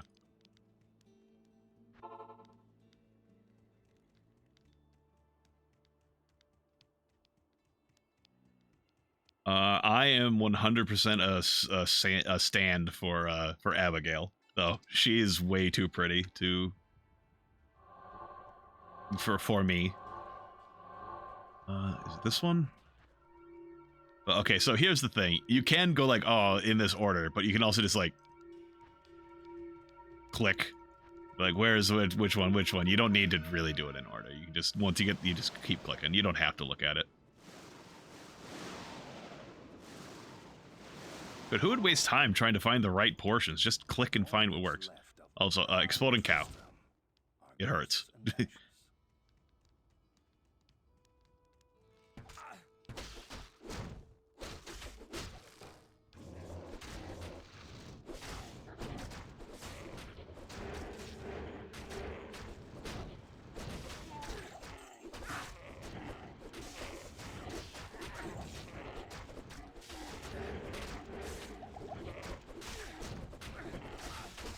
Oh no, my buckler is taking damage.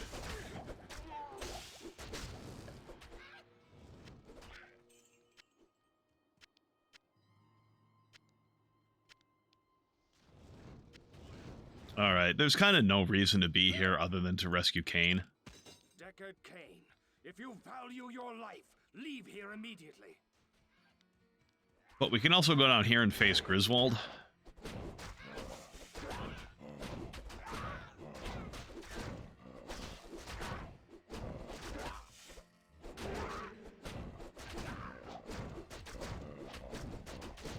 I haven't played Pillars 2.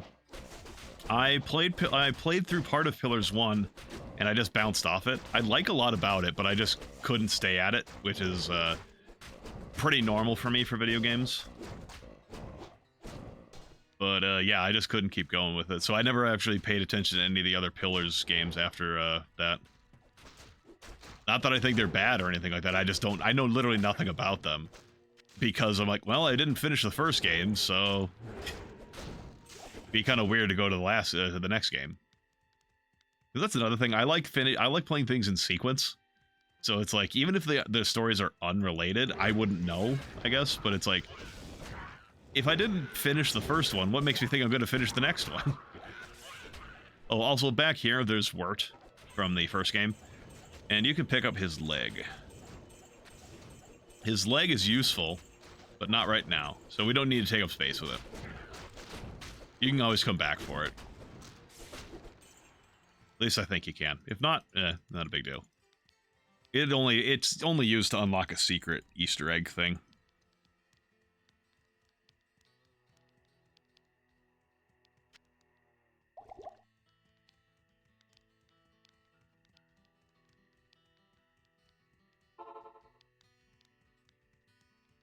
In the most direct of sequels? Okay, gotcha. Oh, Monster Hunter World? Yeah, Tim. I like Monster Hunter World, but I can also understand why you don't.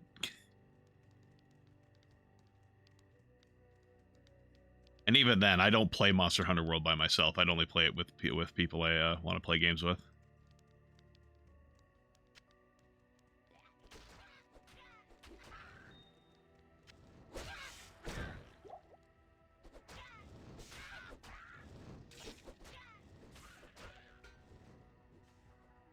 Oh, Chip Skull.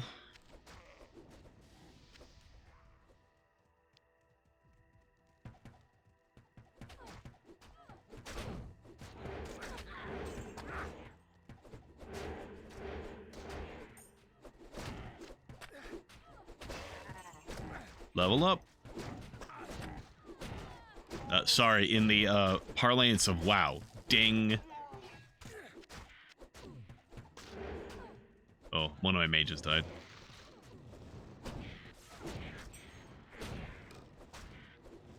Quest log. Oh, right. It's technically not finished until we go back to town and talk to Kane.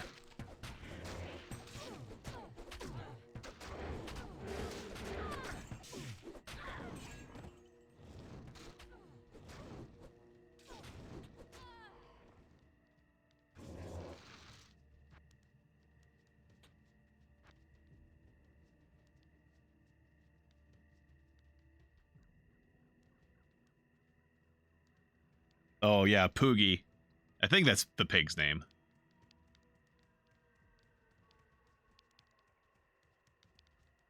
Yeah. Diablo 3 is not my speed either. Come on.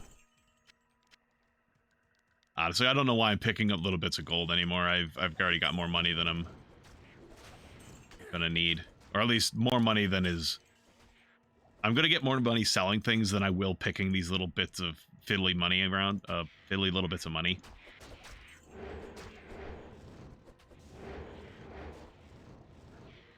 I've got like 30 or 40,000 in my bank. I don't think picking up 30 gold is worthwhile. Don't Luke Goblet, damn it! I just realized what was going to happen before I fucking said it. Hold on. There's a... We're missing something. We have to find the Countess's lair. The Countess's tower. And I don't remember what area that's in. I don't think it's in Black Marsh, but, I think it's...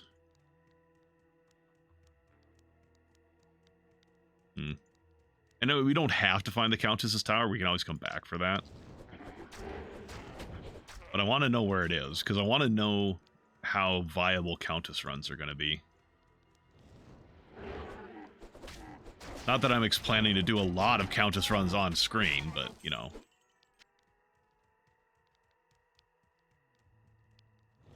Oh. Freedom to go home. Sure. I really should talk to Charcy and repair my equipment. You have risked. Hello. She gave us a ring. She can take it back.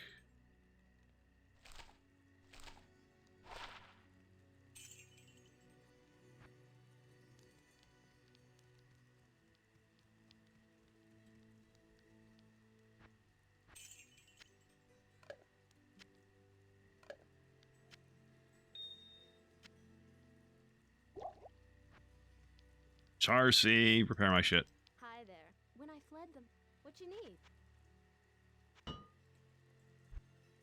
I should be also checking back here to see if she gets any armor that I would like. 2 sockets, preferably. Argonian land? No, we're not in Argonian land. Oh, hi, Deckard Kane. Regrettably. Good evening. Yeah, if you don't rescue Deckard Cain, something I didn't know was even possible for a long time, uh, he starts charging you money to identify items. Normally, he does it for free if you rescue him, but apparently, I mean, he's important to the story going forward, so he has to be there. So I just one time a few years ago was playing this and accidentally forgot to rescue him, and I just went to the next act because I was just like plowing through this, and there he was, like, oh hey, cool. But it's like, he's like, yeah, it's gonna cost you 200 gold per, or like 100 gold or some shit like that for every identify. It's like, holy shit, I didn't even know this was possible. Oh, here's the Countess's tower. So not the fastest Countess runs I've ever seen.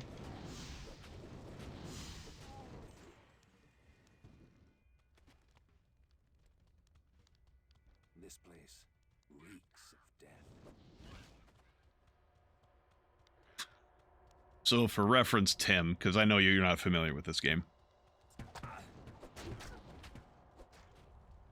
Deckard is in Diablo 3 at the beginning. Then he dies at the end of Act 1. Unless you were joking about like, is Deckard Cain a name I would be familiar with? Unless if you're joking like that, then fuck you. But anyway, no, he is in Diablo 3 for a bit. What was I gonna say? Oh yeah, what I'm talking about for Countess runs, Tim, is at the very bottom of this tower is a boss called the Countess, and if you kill her, she has a guaranteed rune drop, and those are very important because you can make rune words with those, and rune words are fun. So the faster you can get, like the closer you are to the waypoint, and the faster the layout is, because like the layouts are going to be the same every time. Like when you reload the area, it's going to be the same. So the better the layouts, the more you can do, the faster you can do runs of her, and the faster you can get runes. And this is looking like a very not good Countess run layout. Or at least not as good as it could be. It's not like the worst thing ever, but it's pretty far away from the waypoint, and the exits are kind of far. Like the level transitions are pretty far from each other. And usually what you want to do is you just want to like plow through the areas. You don't want to get stuck fighting. Because again, the only thing that matters is killing the Countess at the bottom.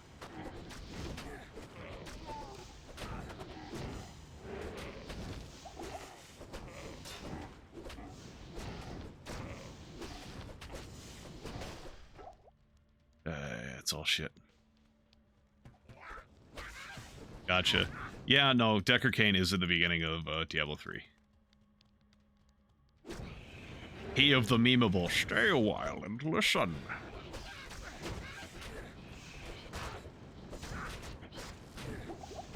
Okay, I am getting my shit rocked because my mage is standing in the door and keeping the skeletons from getting in the way. Getting in there and helping. You dumb bastards.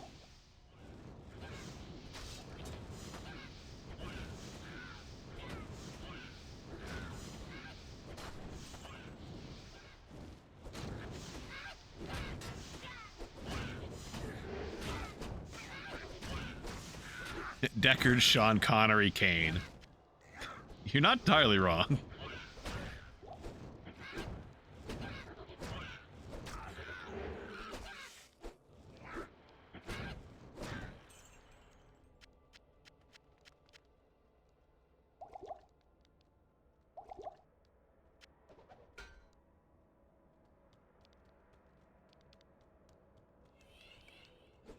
Skeleton time.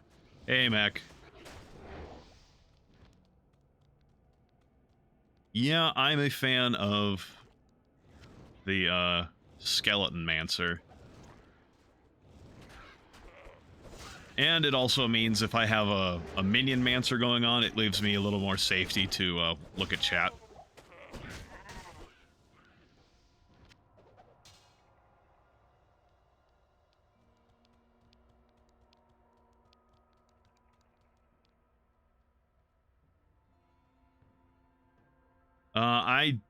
I'm very bad at knowing the names of voice actors and stuff like that, so I'll have to take your word, Don Homer, that Ralph Ineson is automatically a good character. Yeah, anyone who's played by him. I'll take your word. Like, it would be easier for me to identify a voice by the characters that they're voicing than the name of the person voicing them.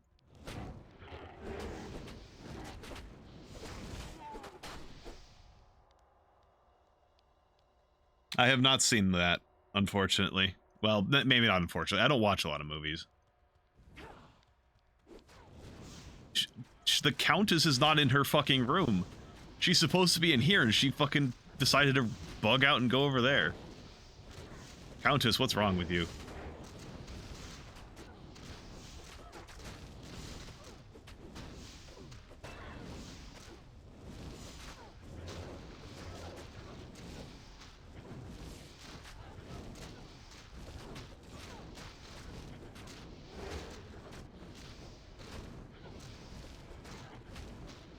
There's no blood in these skeletons. I've also not seen Green Knight.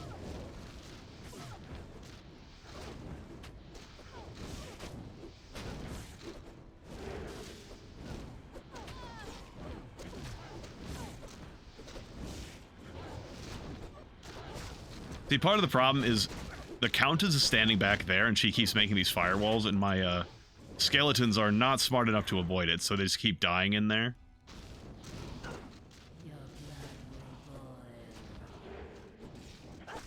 Like you can see, they're just sitting back there in that fucking fire. It would be less of an issue if she was not in this room. She's supposed to be over here. She's not supposed to have a doorway to fight in like this. I guess technically she can if she fights you from in her room in the doorway. But if you get in the room, then you have more room to work with. Here, it's like, no, you're just in a fucking hallway. Okay, she dropped a Tal rune. Honestly, I don't remember the values of the runes. I know Tal is using Ralort Tal, or at least I think it's Ralort Tal. Fuck, I don't know. Treasure finding. Yes. Yeah, you kind of come down here and she just spits out a bunch of money, but we've already had so much, it's not really worth the time.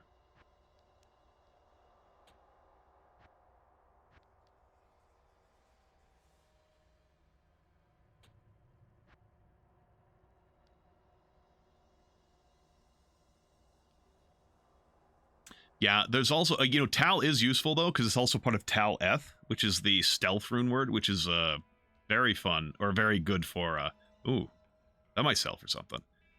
It is a, Well done. Yes. it's a armor rune word that makes your character move faster. So, it's very nice. Ooh. Hell yeah.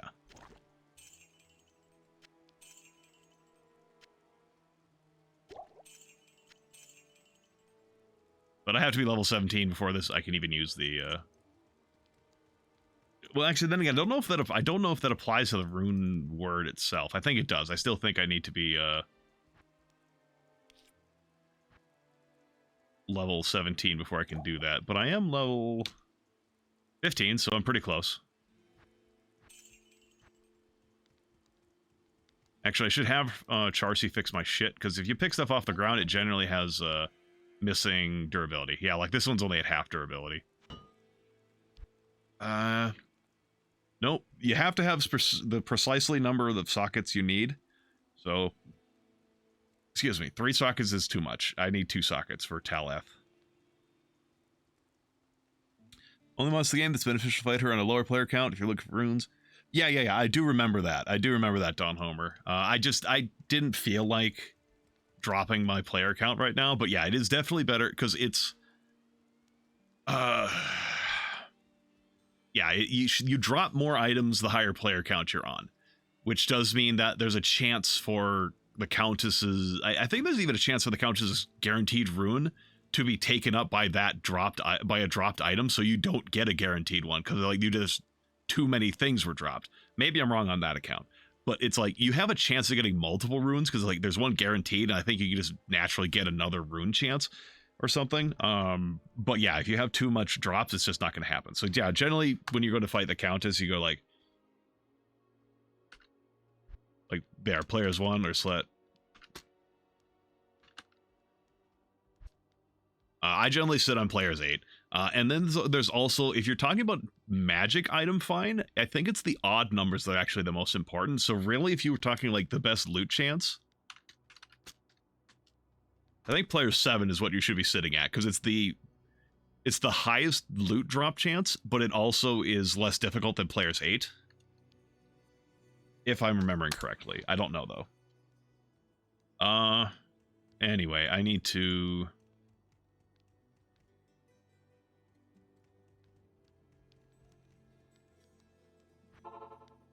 Yeah, it's just it'd be faster if I use the other teleporter.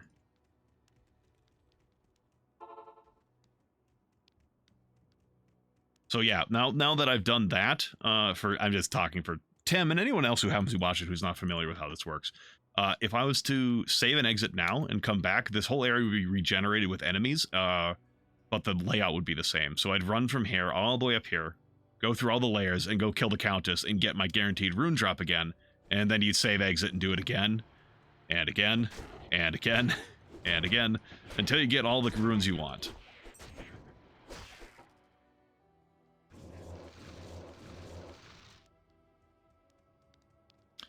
Do I get another one? Yeah, I do, because of the preserved head I have. It's giving me enough points in skeleton, that raised skeleton, that I get a 5th one.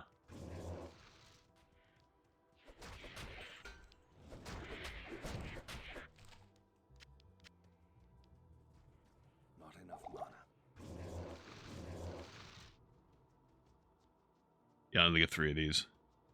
Grinding like the old days. I mean, to be fair, this is the old days grinding game. Like, well, one of the old days grinding game.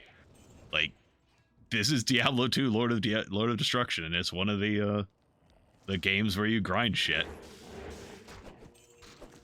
I never did a lot of that, like, grinding shit. Like I said, back in the day, I never even finished the fucking game. But I'm not one for, like, grinding hyper rare shit in any game.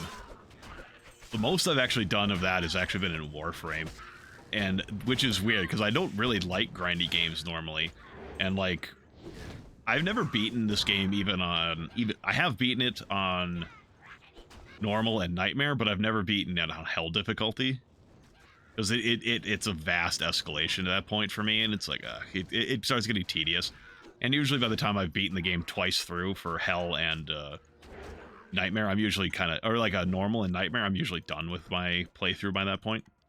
But yeah, Warframe it's strange that I enjoyed Warframe as much as I did, because it's just basically grinding the game.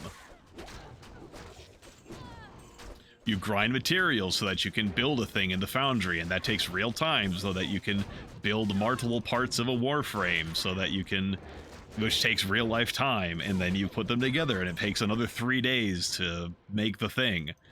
But it has a lot of fun to it. Like the characters, well, the Warframes are fun, the weapons are fun, the modding is cool, and it's very acrobatic game. I love that aspect of it. So it's fun to play. It's not like a grinding game like WoW where you sit around, and even then, like saying WoW is a game where you sit and click buttons is a little disingenuous, a little uncharitable towards WoW. But it's not that uncharitable, I feel. But when I get down to it, what I'm trying to say is, like, you do things in Warframe. It's not just grinding. Though if you have, like, really good setups, it does basically turn into just grinding, because you don't really need to do anything at that point. You just kind of just grind until you're done with whatever you're doing. There was no difficulty at all.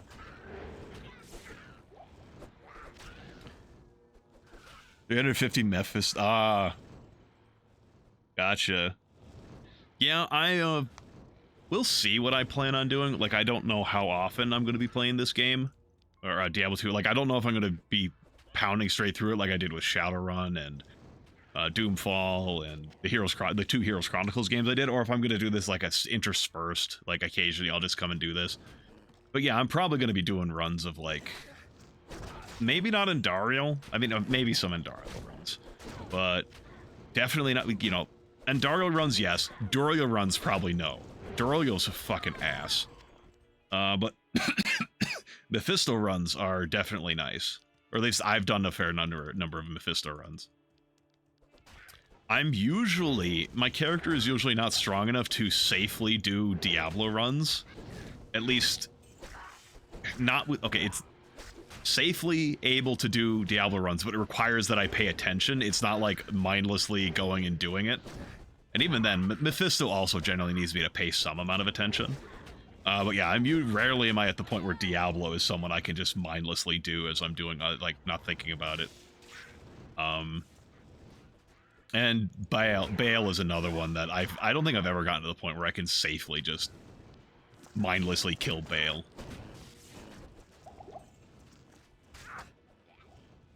Yeah, robot ninjas are cool. They hit on a winning formula there in Warframe, and even then, modern Warframe is different than like several years ago Warframe, which is very different than on release Warframe. I actually looked at Warframe on release, and I was like, okay, this is a thing. I couldn't really get my head around how the controls and stuff worked. And then after a while, I played it with because a friend wanted to play it, and that actually finally got me hooked on it. And then I took a break for a couple years, and then I came back around sometime after the New War, and I went through the New War, and that was fun, and I haven't gone back since. Like, the last time I left off before the most previous time I came back was about the time Necromancer were released, if anyone is familiar with those. Never did grinding Diablo 2? Yeah, Duralia is such a fucking ass. Oh geez, you last played this on Diablo 2 1.0. Man, that's what was that fucking like?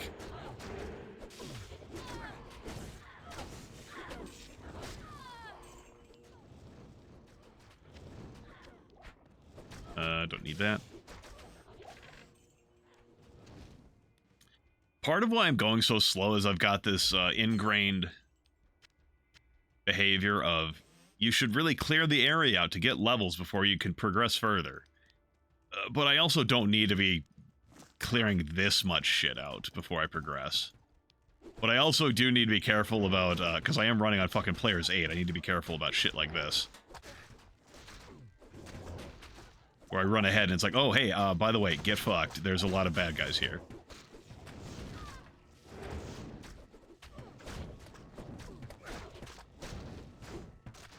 Yeah, there's a lot of quality of life and stuff added over the years to Diablo 2 before it was finally stopped being updated.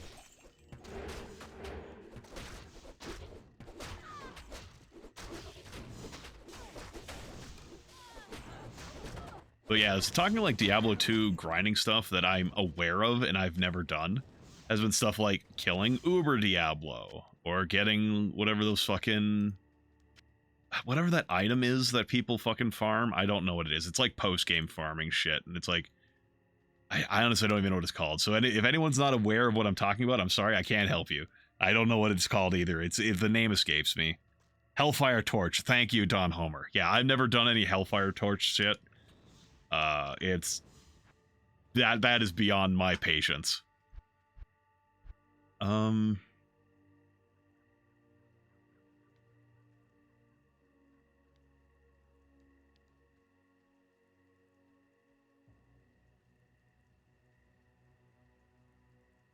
Yeah, we'll continue putting mastery.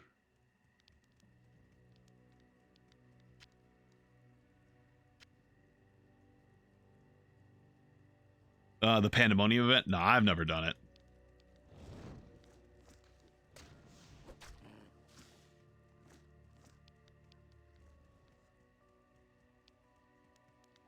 So, normally the Tamo Highlands, in my experience, normally... Okay, the maps are randomly generated, but they tend to follow some rules on how they generate. Oh. And in my experience, normally the exit to the Tamo Highlands is like directly across. from the entrance. So I think we have to keep looking further north, east, northwest-ish.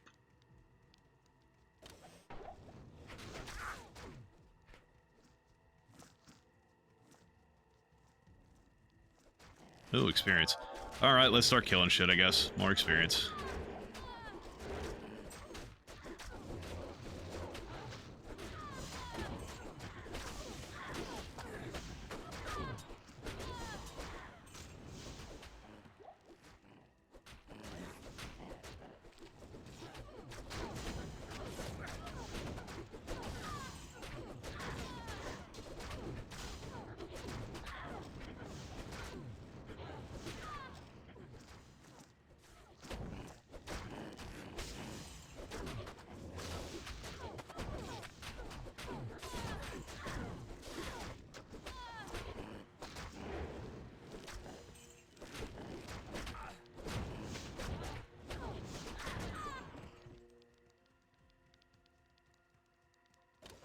My goal would be to at least get to the, to beating Andariel. Oh, no, here it is. It's on the fucking right side this time. So, I guess I was wrong. I would like to get to at least Andariel by the end of my stream tonight.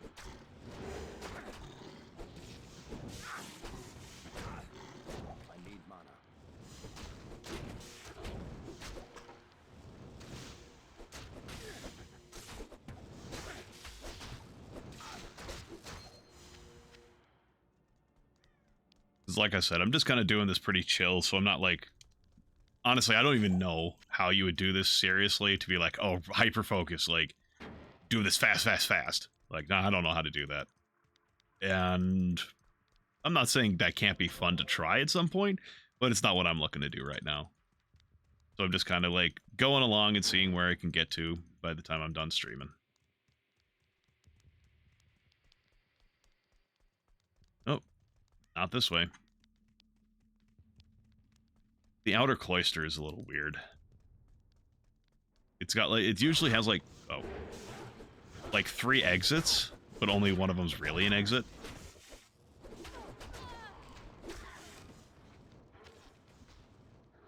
Or I guess I should say only one of them's really progress.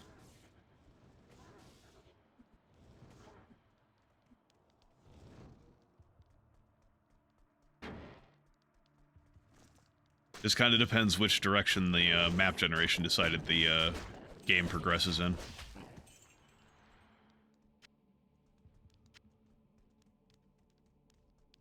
Yeah, here we go.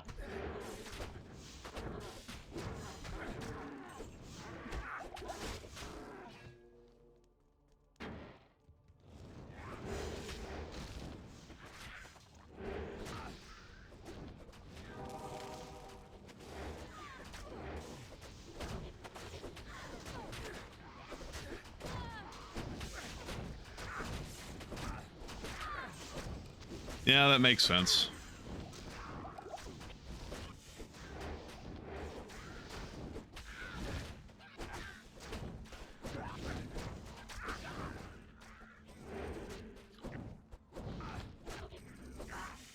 Again, still missing the Grim Dawn ability to target enemies with your summons.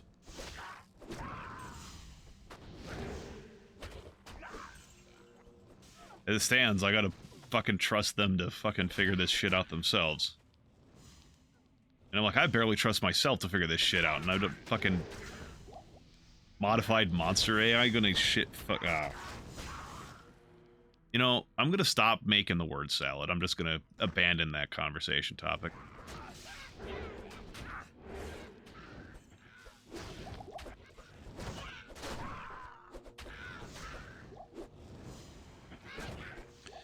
It has a lot of similarities to Diablo 2. Yeah, it has a lot of quality of life stuff. Also, Don Homer, if you've ever played Titan Quest, it's made by the same people and it has almost 100%. It's like a more updated version of Titan Quest in terms of its mechanics. But if you haven't played that, that doesn't help you at all. But yeah, it has a lot of Diablo 2-esque stuff to it. It has a lot of its own stuff as well. But it's very similar to Diablo 2 in a lot of ways. Like, the similar formula. Okay, there's bad guys in there. And more than a few.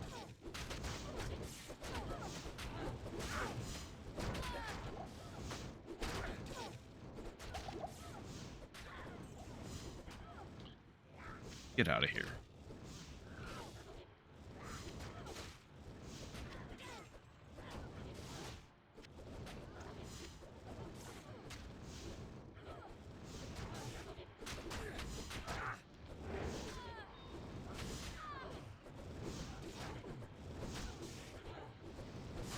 So how's it going, everybody, as we watch my minions kill for me?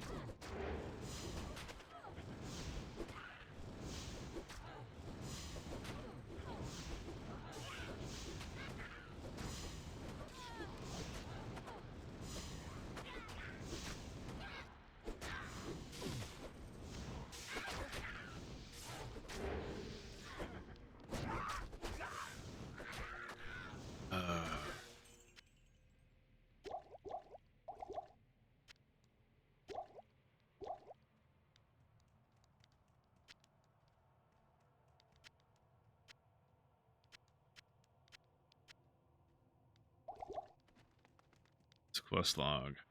Right. We have to go kill the Smith. The Smith will get us the Broderick Malice, which Charcy will then use once only to magically enhance an item.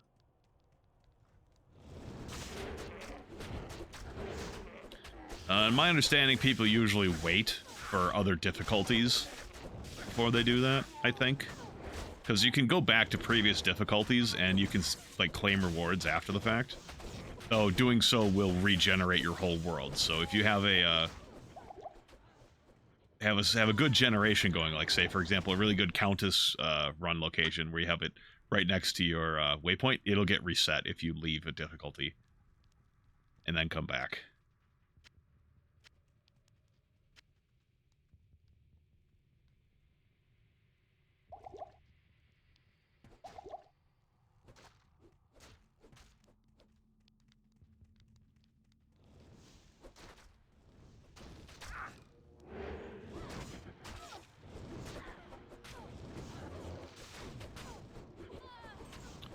Yeah, I'm not picking this up because it's too fucking big.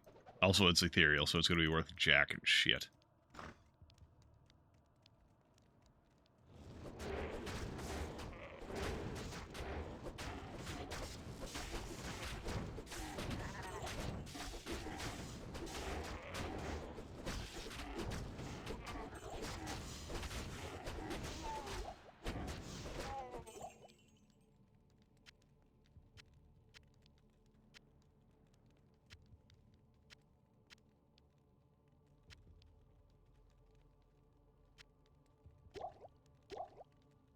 Get these rejuvenation potions off my bar. You're saving those. So again, I kind of don't have to. I could just take from the shared stash that I have a bunch of those in.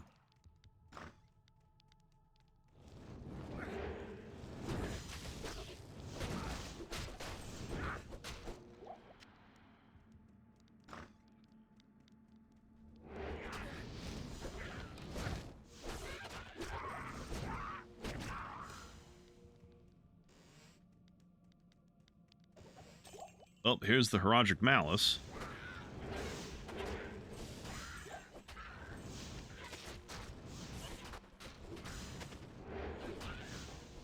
Don't know where the... Ah, there's the Smith. This fucking wall of meat.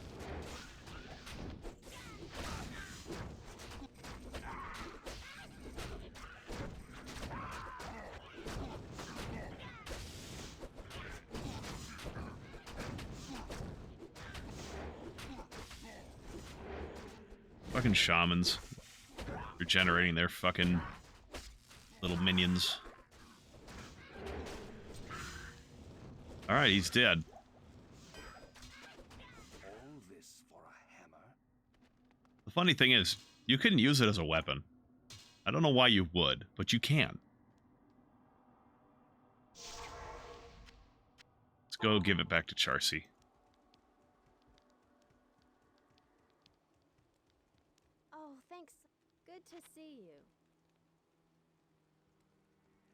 You can have that.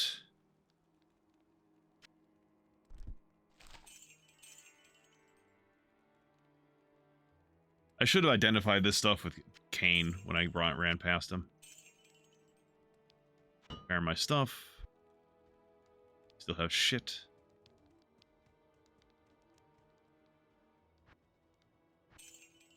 Yeah, like if we go to my shared stash, I've got a whole fucking page of full rejuvenation potions. Well, not full, but like, yeah. All this other shit. I think that's it, yeah.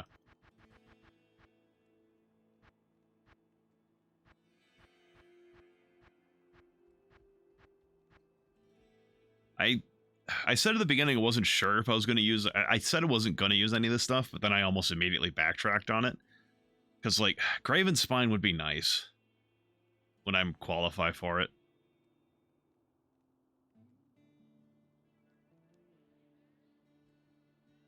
I think I might at least grab Graven Spine when I qualify, level 20. Not sure... Like, I could also, like, get Taleth right now if I wanted. Well, okay, I'm not high enough level, but like I wouldn't have to do Countess runs and shit like that. So maybe I will, just to save myself some time and effort. But I don't want to I don't want it to just turn into me taking shit that I got on previous runs and just hurling myself through the game that way. Not that I necessarily have all the stuff to do that.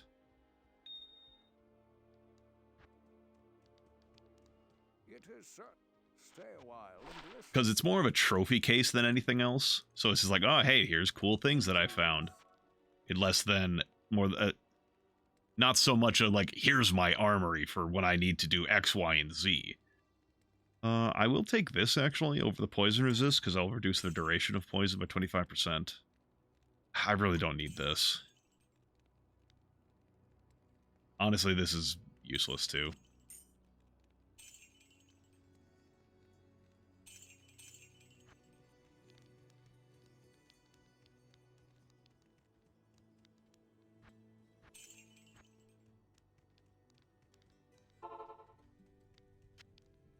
What did I pick up? Not trying to click on that.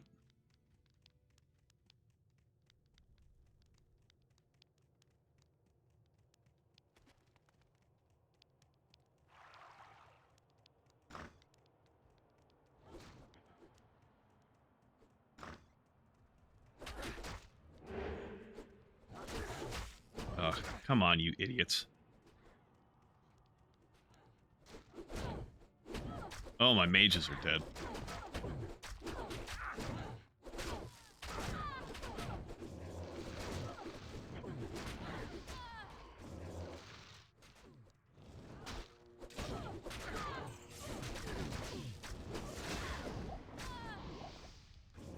When my skeletons died, that happens for some reason whenever you level up and one of your skeletons is alive only because you have an item bonus. I'm not sure why.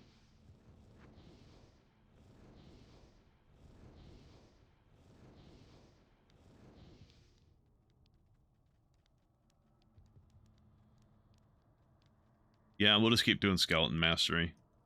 I think that'll overall get us more out of our skeletons than increasing the skill for them specifically. The slow torture of caged starvation.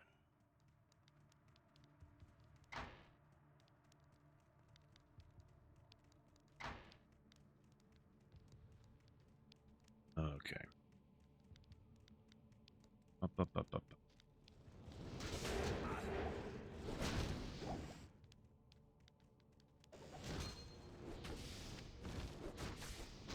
Ah, gargoyle trap, of course. Those gargoyle traps are weirdly durable. And I don't mean weirdly as in like, okay, I get it. They're like a stone statue that spit fire. But it takes a lot of effort to kill one for some reason, and it's like all it does is sit there and spit fire at you. Also, unlike some later things, this thing's a stone a stem creature that's not immune to poison.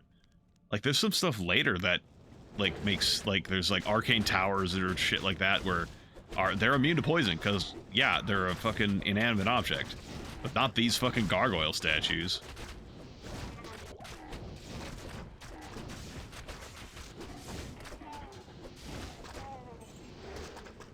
We got a whole fucking volley archers back here.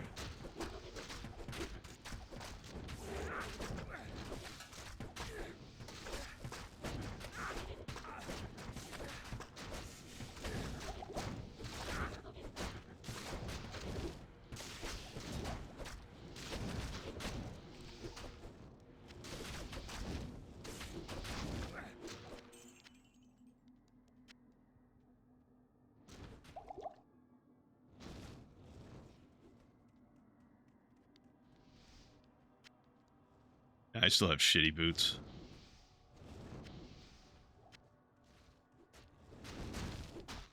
Oh, dead end. See, it's funny because I'm a necromancer and I do dead things, right?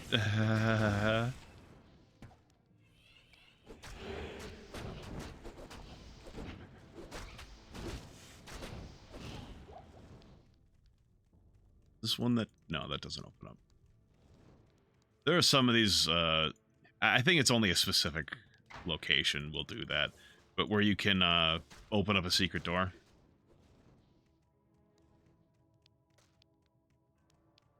Oh, there's the next level. I think jail level 2 has a waypoint on it, so we might hunt for that. Or we might just make our way to the next level, because the catacomb... Or no, the next one after this is Inner Cloister, and that also has a... Oh, no, it might be jail level 3 after this. I can't remember if there's only 2 or 3 levels to the jail.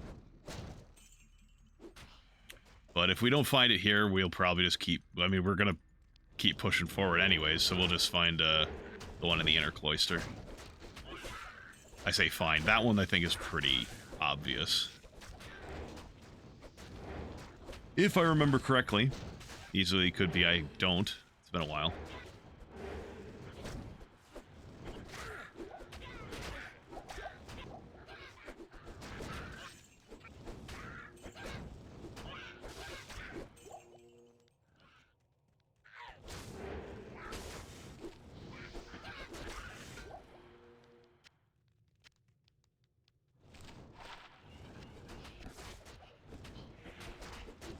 I hope that stacks with our amulet, because that'll reduce poison duration by 50%. Which is very nice, considering, as I said, Andariel uses poison. And it's a lot of poison.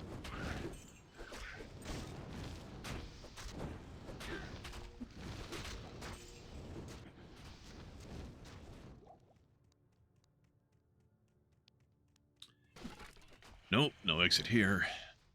Might be up this way.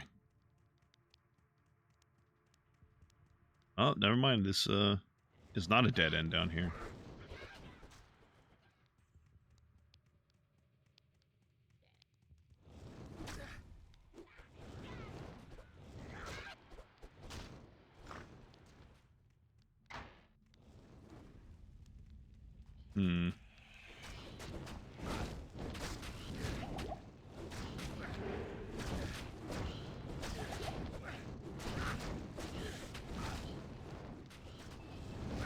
Oh, these are not my skeletons.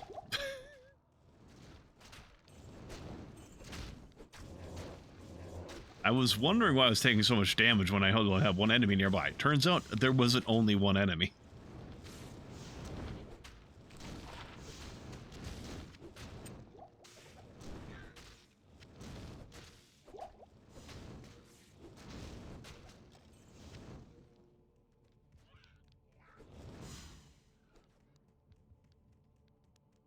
Okay, this was the dead end. I'm glad I chose the wrong direction.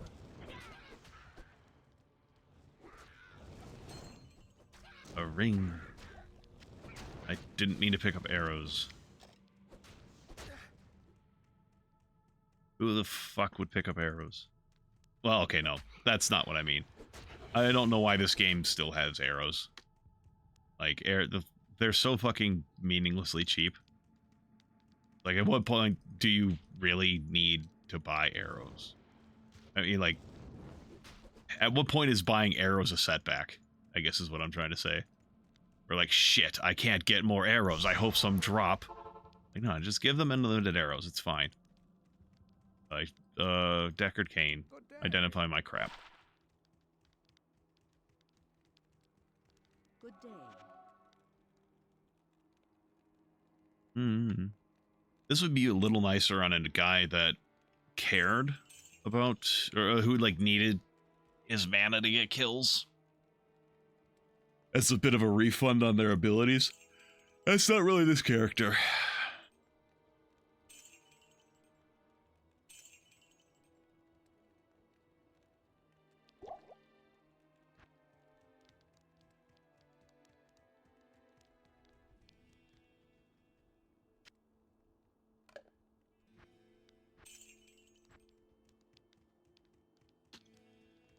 I'm level 17 now.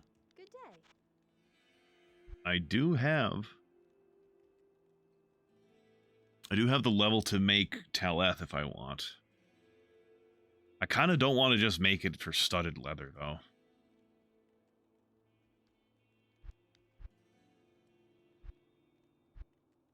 But if I did, I mean, there's nothing saying I can't just make another one later.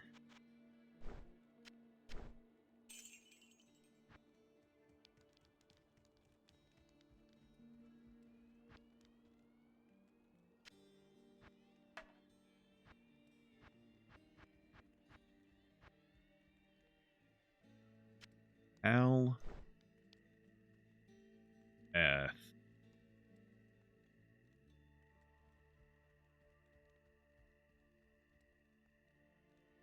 Do I not have an Etherune? There we go. I was going to say. There we go. Stealth.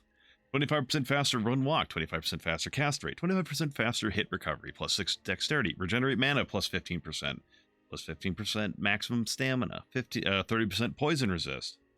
It's a nice little item.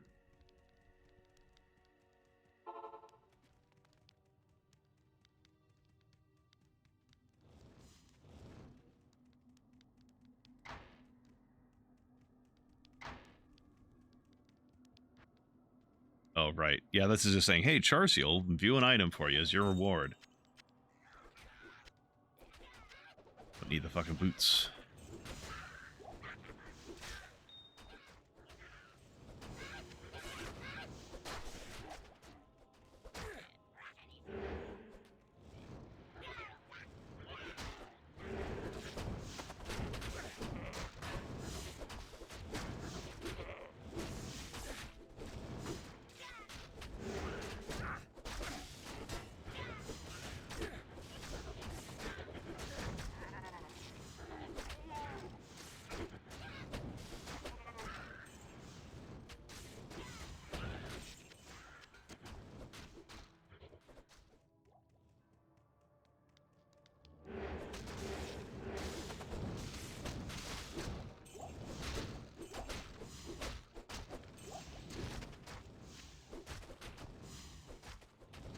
I don't know why I'm picking up the money.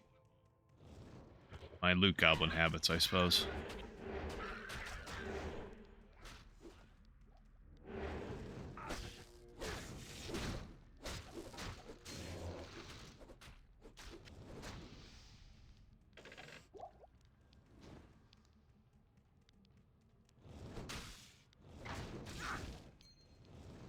Ring.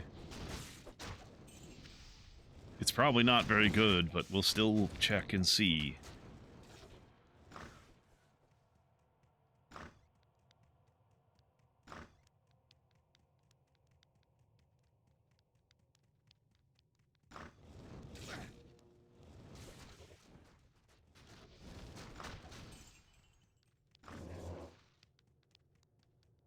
Oh, come on. Where's the exit?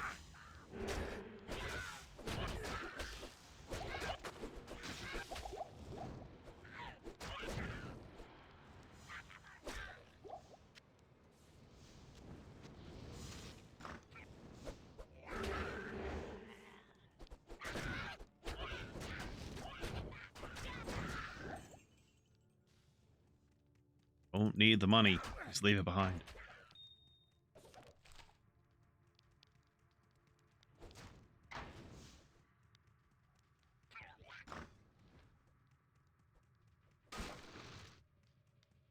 Didn't mean to kick that barrel.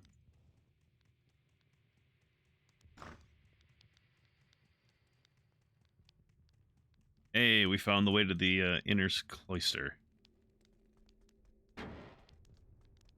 And usually, yeah, usually the waypoint's like right here. Oh, the teleporter's on jail level 1, not jail level 2.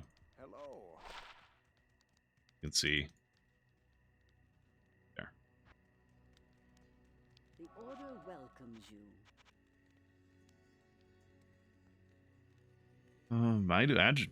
Magic item find.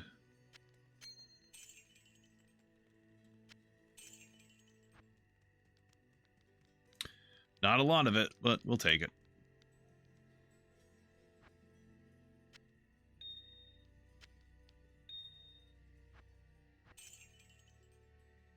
Yes? I didn't mean to do that. Just used to going through the town portal, not the waypoint.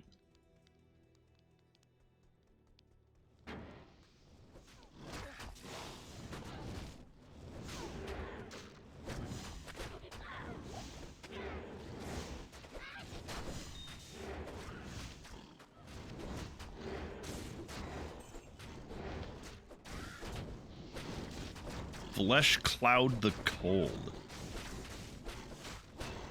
His special effect, teleportation, not cold aura. Why the fuck did they call him the cold then?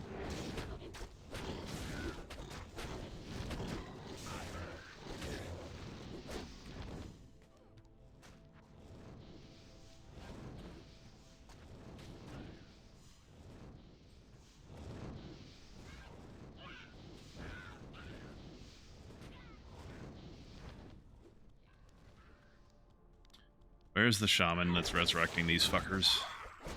I don't think it was this one. I think it was on the other side of the room. That's fine.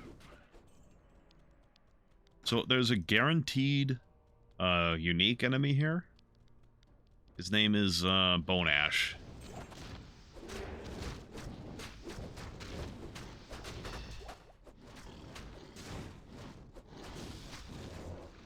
Yeah, that's kind of why you don't like standing close to cold enchanted bad guys when they die. This Fanged Helm's probably not going to be worth anything. Catacombs level 1. Ooh. Lots of bad guys in there.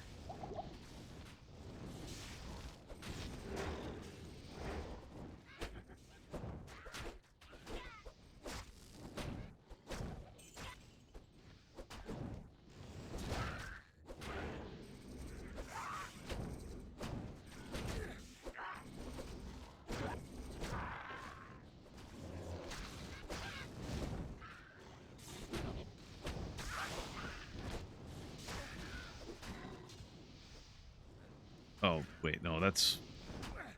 Where's the other shaman? He threw this fucking doorway. Yeah, he is, you fucking bastard.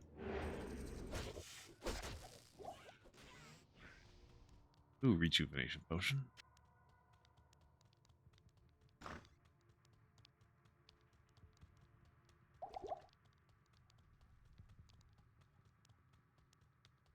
Oh, okay.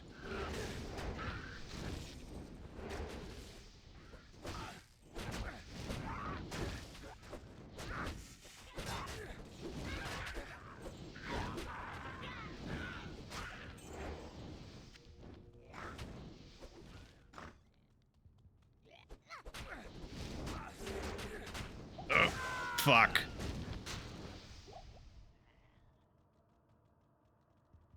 I got a bit trapped.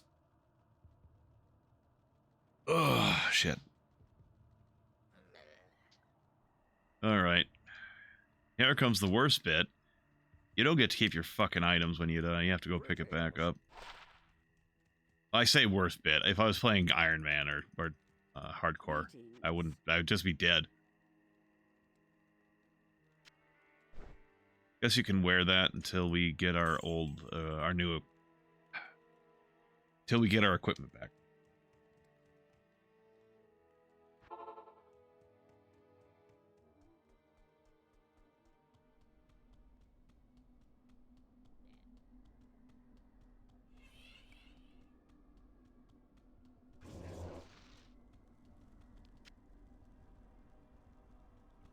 I thought there were more dead bodies over here for me to use.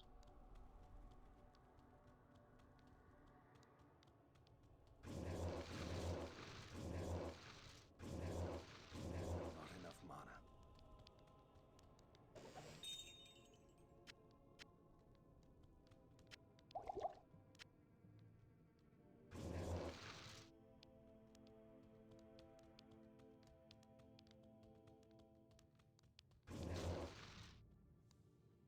Oh, right. I only have 5 because I picked up an item that gives me...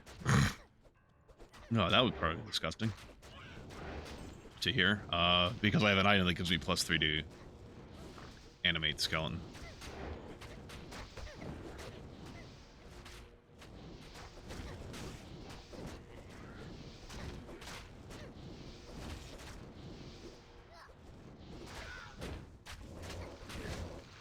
Nope. Accidentally had animate skeleton instead of my curse on.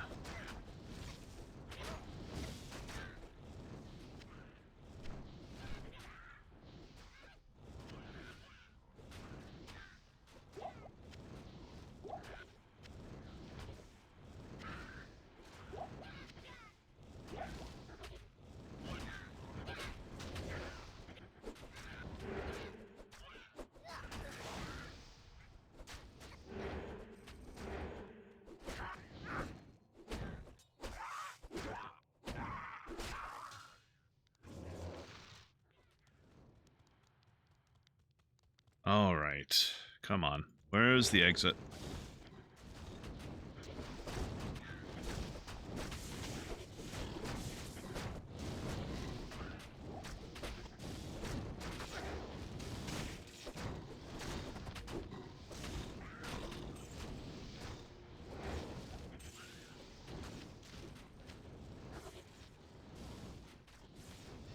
Corpse explosion. You know, I could be investing in that to have an actual attack to do on my own. Instead of just running forward and beating people with a fucking club.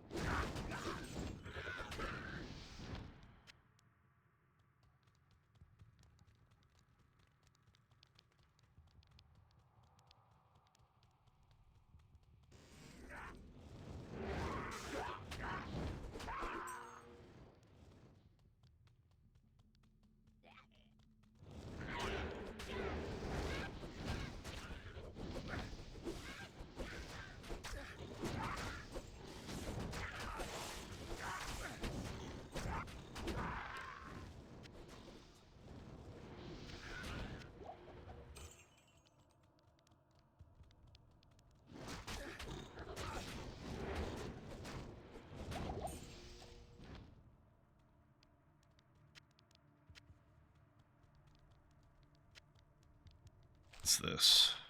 Nope. I mean, I guess I could hold on to it to sell, but it's not being kept. This character does not really care that much about damage on hitting things. I say as I run forward to hit some guy, but still. My point stands. Only because there's fucking shamans that need to get prioritized.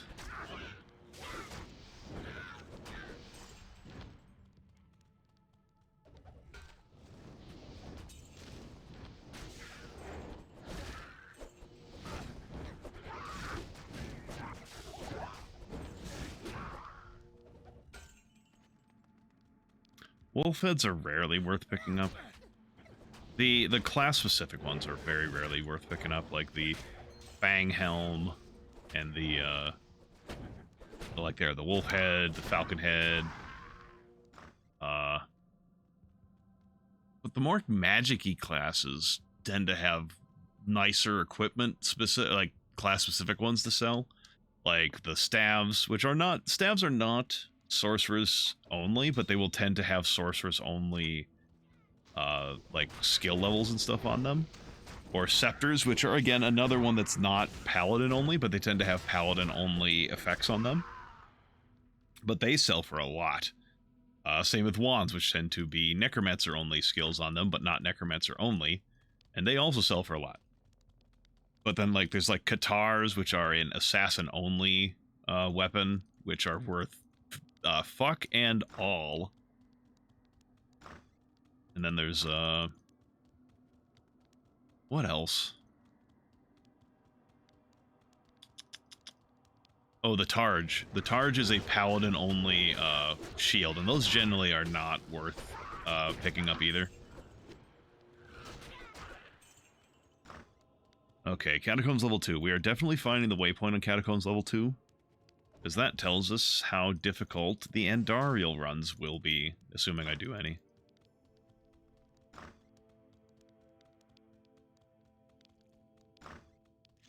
Oh. Spoders.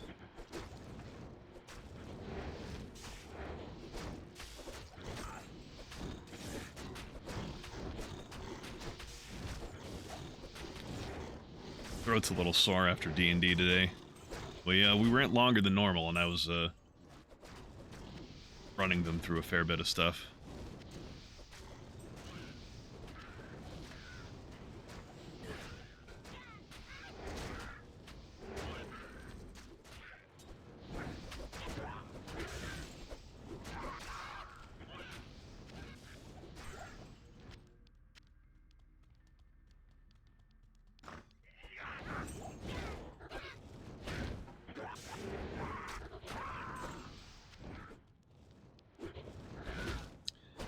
For anyone, you know, who happens to watch this on YouTube or and later on Twitch or something like that, or happens to be watching this now and doesn't know, I was running through.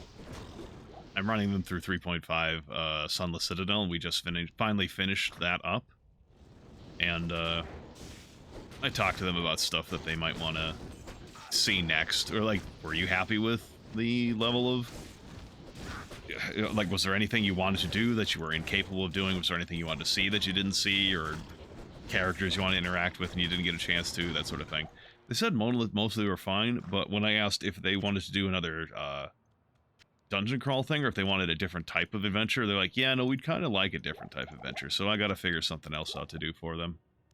Because I was originally planning on doing another adventure to bring them up to level 5, before I started running them through Red Hand of Doom.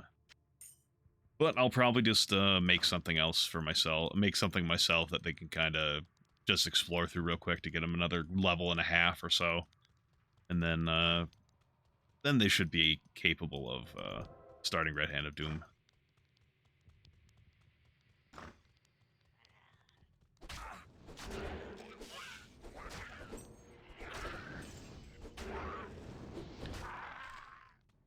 I don't normally run adventures like modules, but it turned out pretty alright.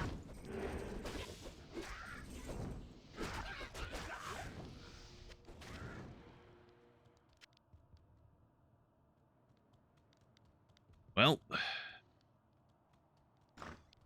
oh god.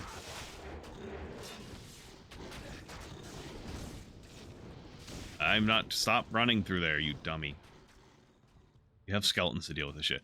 Unless it's over here, like the next level, this doesn't look promising for nice and fast Andariel runs.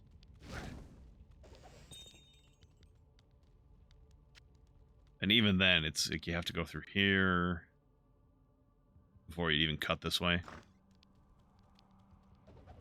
Yeah, it's not over here. So this would be a long Andariel route. At least this level. You know, maybe Catacombs level 3 would be nice and short, and it would kind of make up for it, but now sitting from here, you're going to have to go... It's hard to see with my skeletons in the way. I have to go through here, and then wherever it is over here. Nope. Oh, here it is. It's maybe not the worst it could have been, but it's not great.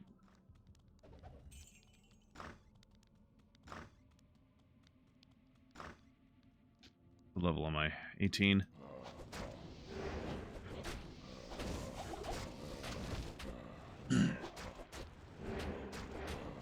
I'd have to slow down to start killing things if I want to hit 20 before I have to face Andariel, and then so I can use Graven Spire, or Graven Spine, whatever the hell the name of that wand is.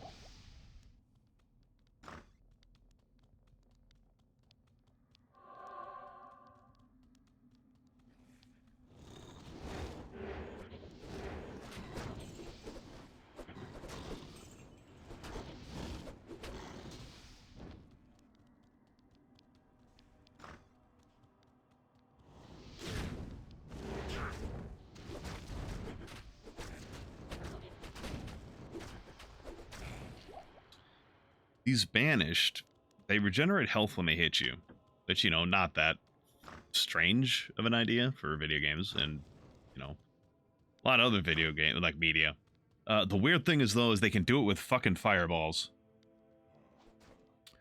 Yeah, I think that's probably the route I will take, or maybe give them a little bit more open of a... Okay, that's kind of a long route to run. Well, and Dark runs are just going to be kind of slow, unless I pick up one of my movement speed boots from one of my other characters and use that. Anyway, yeah, no, I was talking about probably using something like that. The corruption of a city, while the Cleric of St. Cuthbert's trying to bop him on the head for being corrupt. But they were also talking maybe wanting a little bit of wilderness, not like a hex crawl, but more of a open plains, or not open plains, but open wilderness sort of adventure thing. They're not really looking for another dungeon, is basically, not right now.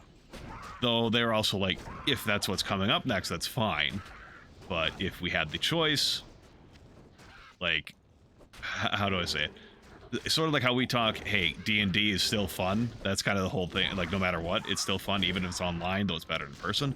That's kind of what the vibe I was getting from what they're saying is like, hey, if you want another dungeon crawl, cool, we'll play it. But if we could have something else, we'd like to have something else, at least for now. Not like never go back to a dungeon crawl again. They meant to hit the strangling gas potion.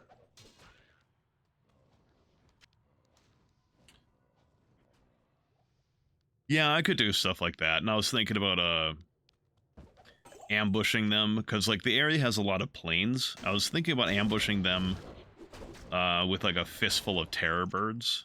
We might try to grab some members of the traveling companions, because like I'm considering like having some fuckers from the town that they're in. What did I call it?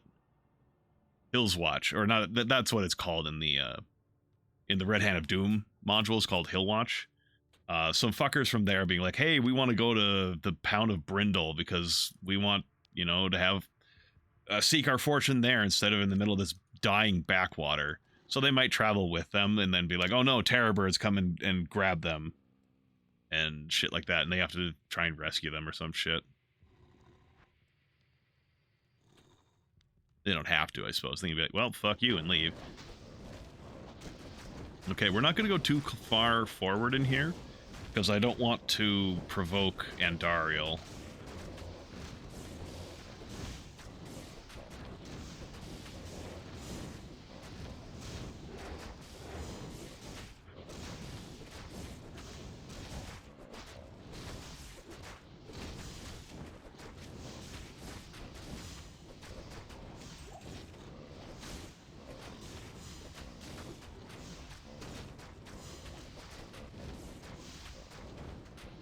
The only thing I'm really a little sad about, and maybe I'll just repurpose it, but the thing I'm a little sad about is that if we don't go to Forge of Fury, because that's what I was going to go do next, which is just basically another dungeon crawl,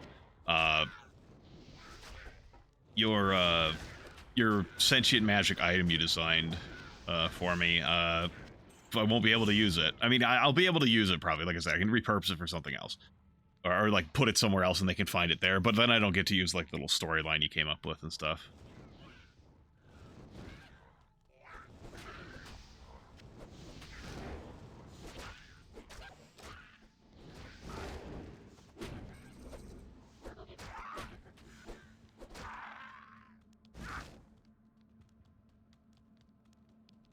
Okay, we're gonna head back to town and prep for this fight with Andariel, because Andariel is... she's a bit of a... She can kind of beat the brakes off you if you're not paying attention. Welcomes you. If you're not prepared.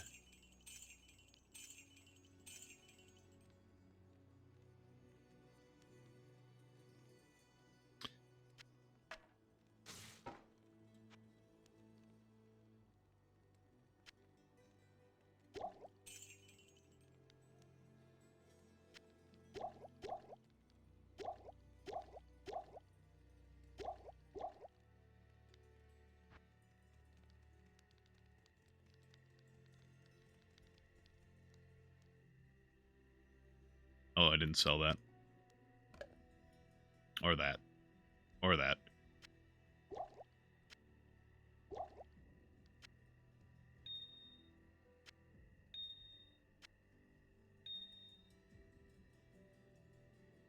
This one socket's not really worth anything. I mean, I guess I could put a rune or something in it, but nah, I don't think so. I don't think it's worth it.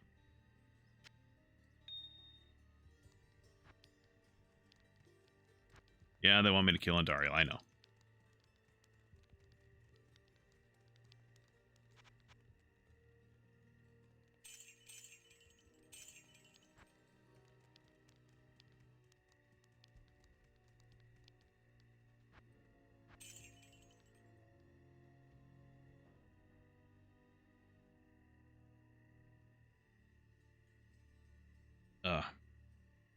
I need to go take a quick bio... Oop, I need to take a quick bio break, so I will put up my little sign.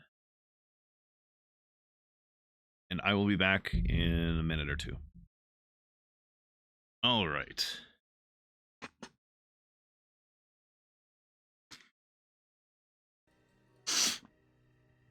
Back to it. Okay. Right, preparing for Andariel. Oh yeah, this happened because I changed off of my equipment that was giving me... What do I have that? Yeah, I was changing off of this equipment, so it was like, oh, this, you don't have enough to maintain this guy anymore, and he fell into dust. Fell into dust.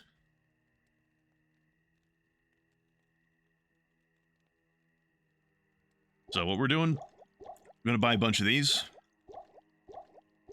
Not to cure our poison, but because they add a lot of poison resistance, and they stack their durations. So...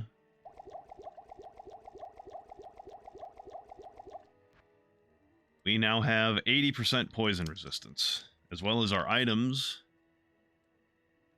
We have a couple items that reduce the duration of poison, so hopefully we won't die to a poison too easily.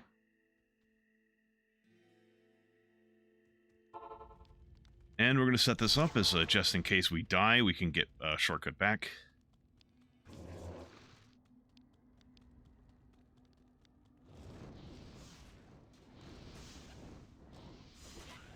Yeah, she's back there shooting poison.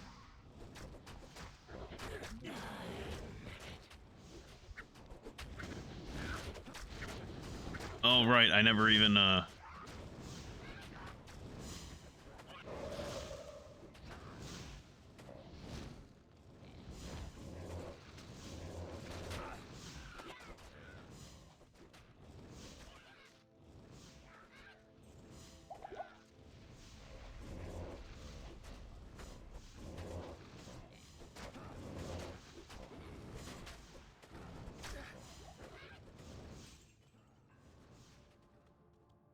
I have no corpses left. Come on, get in there.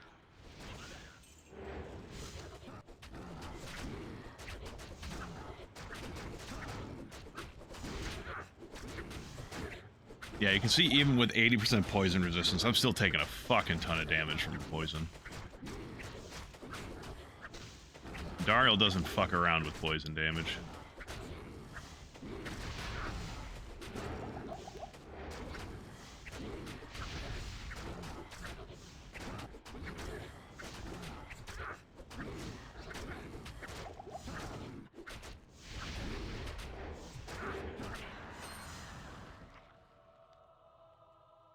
Alright, anytime you kill a boss for the first time, their drops are better than normal. Or you could say, anytime you kill them after the first, their drops are worse than normal, depending on how you want to look at it. So that's usually why you kind of want... Well, not usually. Okay. That is a reason to have higher player counts when you kill a boss for the first time than you fight other times, because it already raises your loot chances. Hatchet hands are an assassin-only item, and they're not going to sell for shit. So I'm not going to pick that up. All these fucking town portals. Stay a while and listen. And Dario. The caravan. Yeah, Warreave will take us to LOD. Finally, we may reach. Yes? I might as well hold on to this to sell into LOD, because LOD has a cap of 10,000 for selling, not 5,000. So this is being sold for... Will be sold for more there. I don't use bows, and I don't have a... Merc who uses bows, because she's dead, and I've never raised her. Shadow Whirl. Half freeze duration. That's actually pretty nice.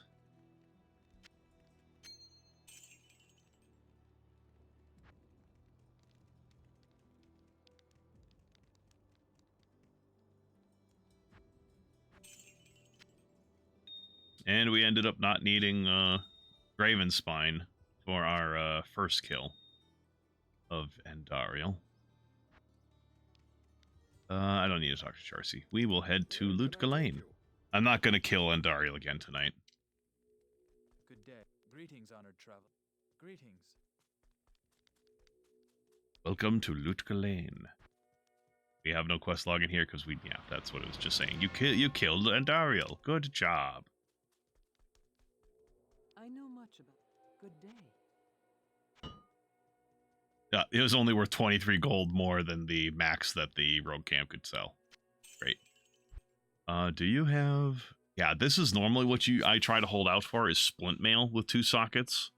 So I can put Taleth in it, but it's not a big deal.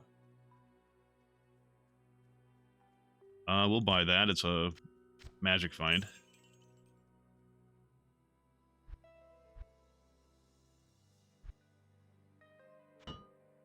Alright, Lysander here is the potion seller here. And he can sell up to light potions of the varieties. Whereas Akara can only sell the miners of each. But the difference in, one of the differences in LOD is that this is the blacksmith, but she's also the healer. Whereas in the previous one, Akara was the potion and healer and magic item seller. Earlier, like scepter, staff, and wand seller, which over here, Drogden is the one who does the scepters, wands, and staves. And he also sells these shields specifically. I don't know why, but he does. So something I haven't been checking has been the wands that you can find in like Akara's shop. Or here. Like, this is going to 51,000 gold just for +1 skeletal mage and +1 terror. Admittedly, terror I think is probably a high level skill, so that's kind of why it's expensive. This one, 216,000 for a 2-socketed, 1 life tap +3 golem mastery wand. So some of them are vastly overpriced for what you get out of them. Some of them are reasonably priced. Some of them, I generally don't think there's too many that you'd be like, oh, that's way underpriced for what you're getting, and this is great. But usually you'll be like either, oh, that's overpriced, or it's expensive, but it's definitely worth it. That sort of thing. Yeah, look at that. Like 245,000 gold for that. I really don't think that's worthwhile.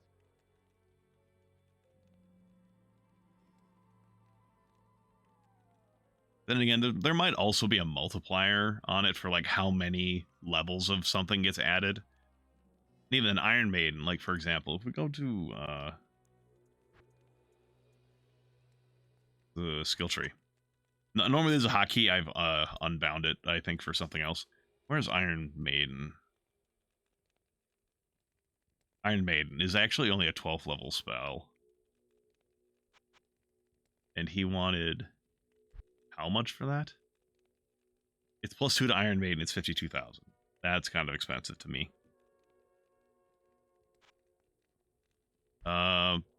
Generally the I find the scepters are more reasonably priced, or like you'll find enough good things on a scepter to be worthwhile. The wands are a little more iffy. Staves are also a bit iffy, but that's just because the sorceress has a lot of spells, so a lot of different things could show up on the staves.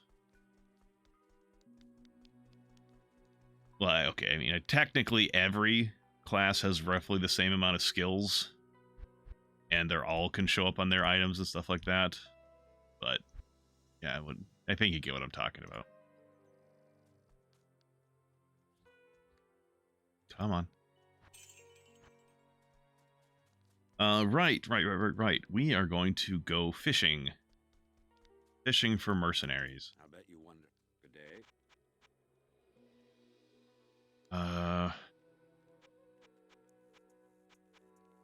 Damn, I don't remember which mercenary type I want.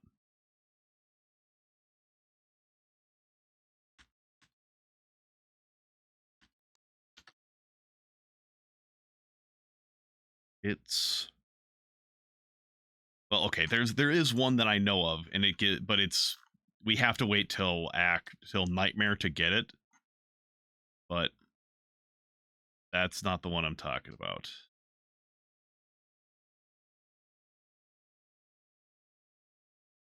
I think.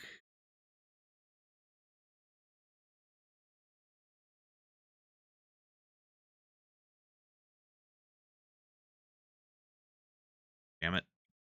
I don't remember. I think it's defensive. Might be the one I want.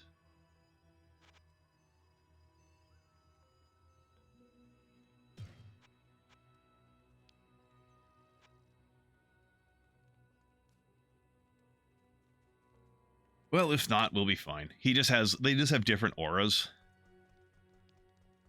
Ah, good day. You have no. Well, then again, do I talk every time I talk? Do you have different things or no? But he's the gambler here, so every time you look in here will be different. I wasn't paying attention when I was playing through Act 1, but I should have been paying attention for like a 3-slotted pole arm. Like a brandy stock. It could be worse. I mean, it could be better. Like, it could have been like a 3-slot sputum or spetum, however you pronounce that. 9 to 15, 7 to 17. But this attacks faster. Sure, we'll buy that.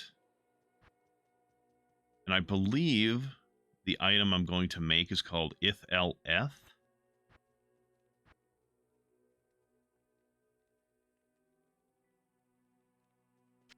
F. L. Do I have an Ith rune? Yes.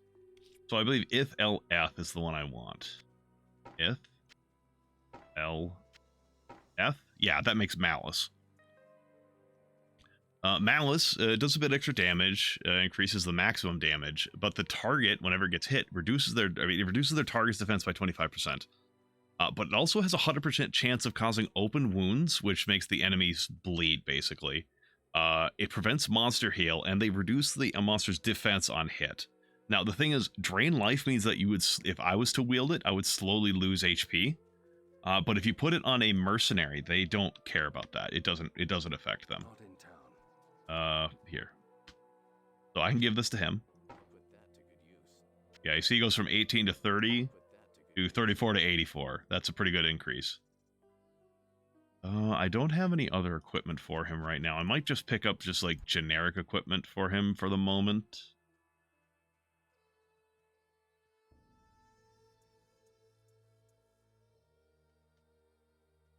Or I might just wait till I find something out there in the sands.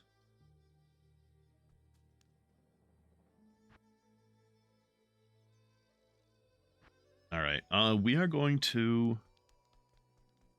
We're we're going to clear out, well, not clear out, but we're going to go into the sewers and deal with, there's a quest down here to kill a guy named Rodamant, who killed some lady's son upstairs, and if we kill her, we get, kill him, we get like a book of skill, I think, which lets us get a skill point. And then once we, kill him, the reward we get from the lady in town is she's like, I've talked to everyone in town, and now they know you're a good guy, so they give you their best prices. So, I mean, it's not a bad thing, if that's the case, if I'm remembering correctly. Yep. That's the thing with these dried corpses and that style of enemy, because they're, you know, reskins and shit. When they die, they drop poison clouds, which is a bit annoying to deal with.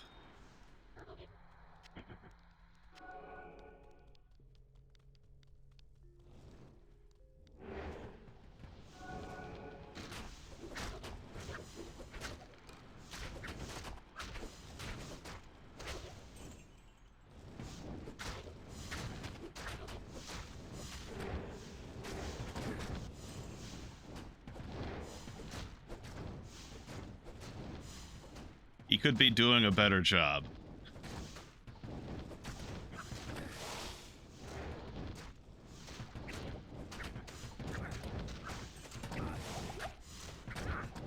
Admittedly, fighting in sewers and tight encounters is not the best place for having a ton of minions.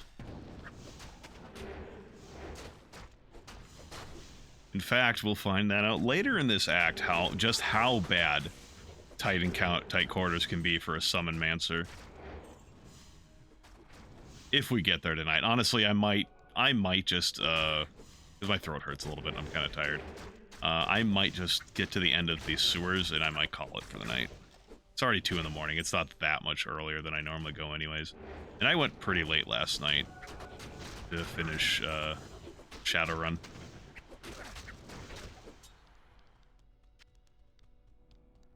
Well, there's our exit, so we need to make our way over there. But from the looks of it, it might not be down here that we need to go.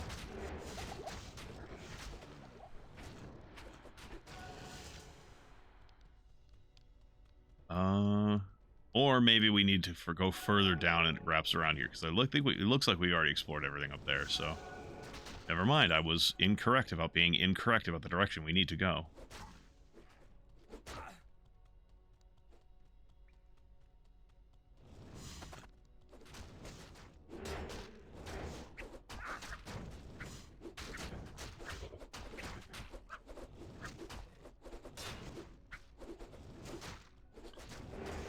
Could you please deal with this stuff and help out with everything else up here?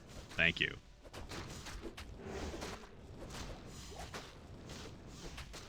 Yep, and Dariel was, she didn't give us much trouble. We went in there with, yeah, most of Chapter 2 is pretty good. Chapter 3 is ass, for most of it. I don't mind Mephisto runs, but the vast majority of, running along the river for fucking Act 3 is pretty bad. It's pretty annoying.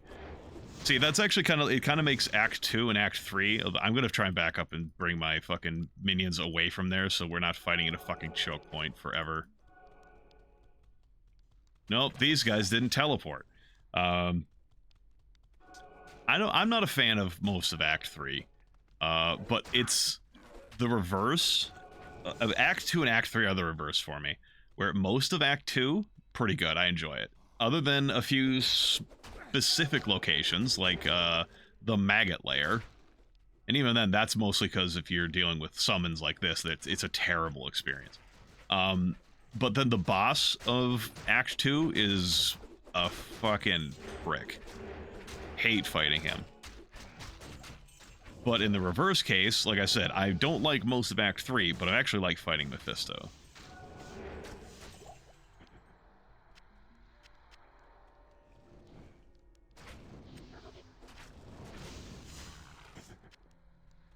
I can still barely hear the music. I've occasionally pumped it up, and I keep forgetting to even check after the fact if it sounds loud enough.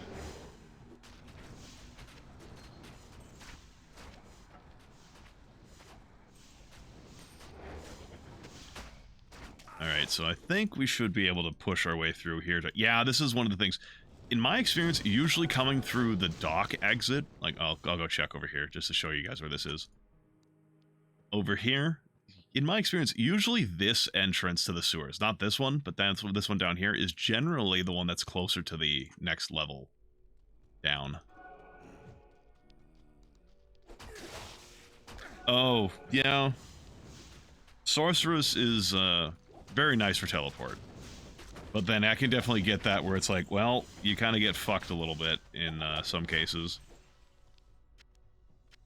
In my experience, fighting Bale in Act 5 is, I have a hard time doing it ever.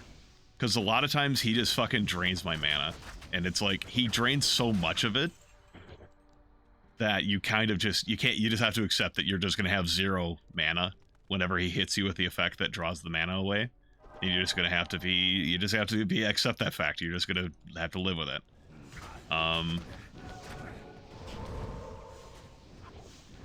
So that can make it difficult to keep fighting him. And the most annoying thing is he has an effect that will, like, knock you around a lot, and that's annoying too. Fuck, what is the button to...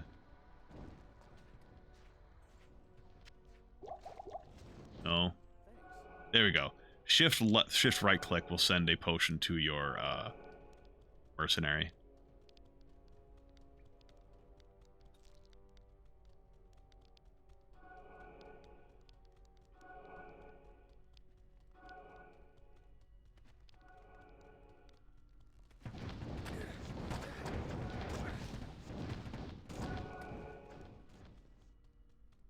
Again, missing the Grim Dawn ability to order my summons around.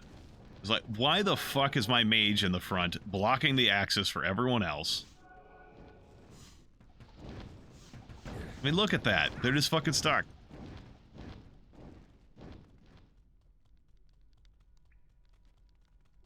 Oh, well, there's this waypoint. Normally, I don't find the waypoint in the second level or the sewers. It's not meaningful. Like, because there's only one more layer down here, and you never have to come through the sewers again afterwards, so it really doesn't make a difference.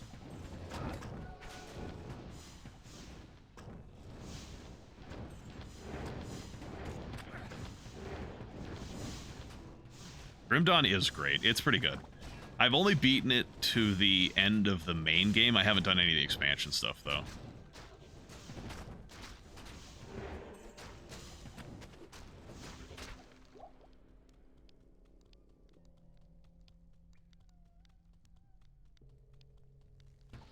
Ah, well, we don't need to be back here. I was just going to come see what that shrine was, and then got shot in the face. And it's like, you know what? I know when I'm not welcome. I can take a hint. I'll just fucking leave. And they'll get a poor review on their Yelp site. Alright, Sewers level 3. We will find Radamant down here somewhere. As well as a gold chest.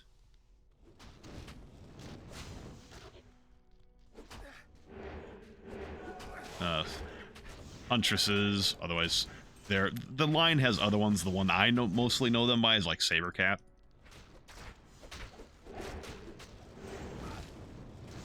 I think Spearcat is another one. Because there's like 2 varieties of the cats. There's like the melee cats and then the ranged cats, I think. I think it goes like Saber and Spear. But I could be easily just making shit up. I do that a lot. Now, the problem with that is that when I'm not aware I'm making something up. Yeah, the ones that chuck explosive potions. Have I played Sacred 1 and 2? I have not. The name sounds familiar, but I don't know anything about it. Or was it like a hybrid sort of RT, or like a tower defense sort of title? Is that what Sacred 1 and 2 were? Because I have now that I've said, like, I know nothing about it, I have some vague memories of maybe hearing something about it once upon a time. But I don't remember for certain.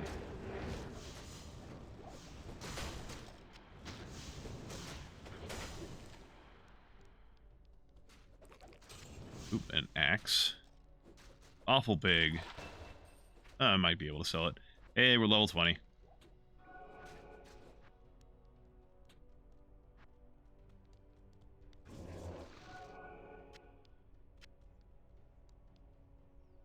Oh, ARPG with open world. Yeah, no, that's definitely not what I thought it was then.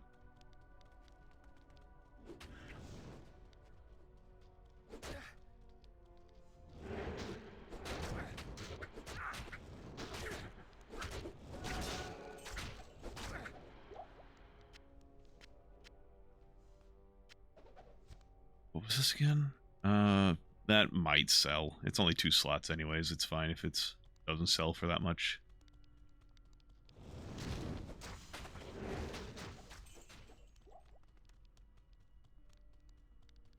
Radament. Oh, okay, we found him. Quest log updated. Or in the words of the name of this one, updated my journal. Okay, so Radament is a boss or at least a hero version, a named version, I guess is a better way to put it. Because I don't know how strong he is compared to the normal ones, of a sort of mummy type enemy. Oh, well, that's fine. I didn't mean to use the rejuvenation potion, but it's fine. And they raise the undead, so they're annoying to deal with. They also do poison shit. They're just assholes all around.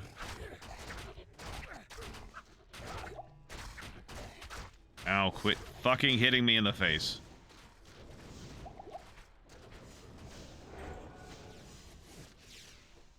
So where the lucky thing is poison can't actually kill you.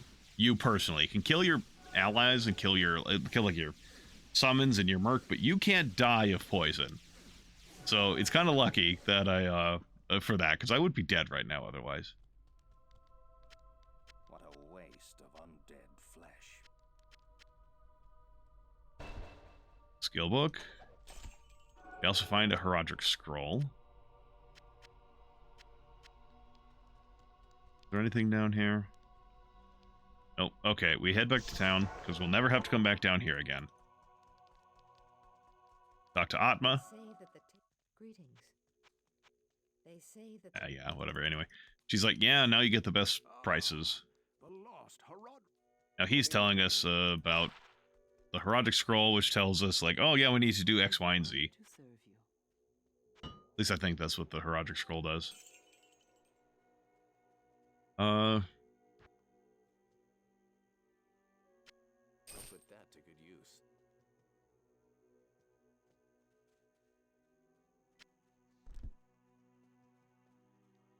All right.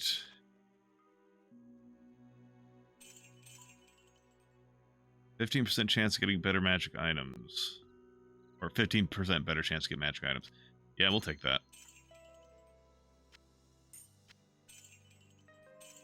Nope, I didn't mean to click that way. It's fine, it's not that expensive to replace. We can also now use Graven Spine, which gets +2 to all Necromancer skill levels. And that's the main thing. It also adds some to your mana. It adds your strength and dexterity. It adds 5% mana drain on hit. But I really shouldn't be bopping people with it. Mainly because, like, I'm a necromancer. Bopping people with this shit's not my style. No, the main reason you pick that shit up is for the +2 to your skill levels.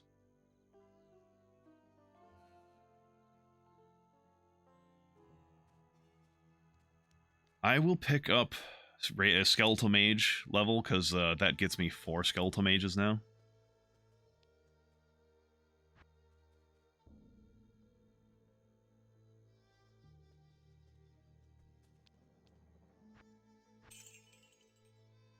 And I think I am going to do that. I think I'm going to be done for the night.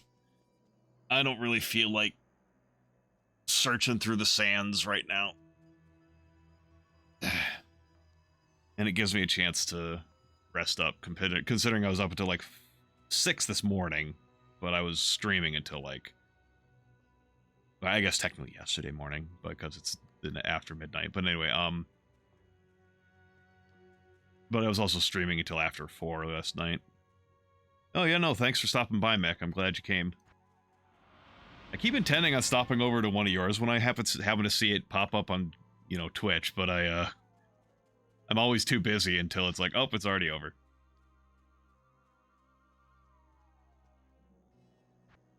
Anyway. Save and exit. And, yeah, I don't actually, you know what? I can real quick check and see if anyone's streaming that I know. I think Grimmeth was streaming earlier, and I don't know if he's done yet.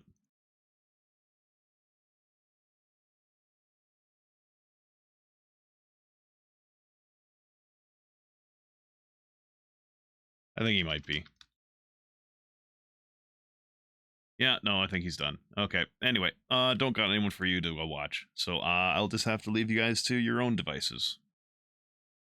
Have a good night, everyone, or whatever time of day it is for you.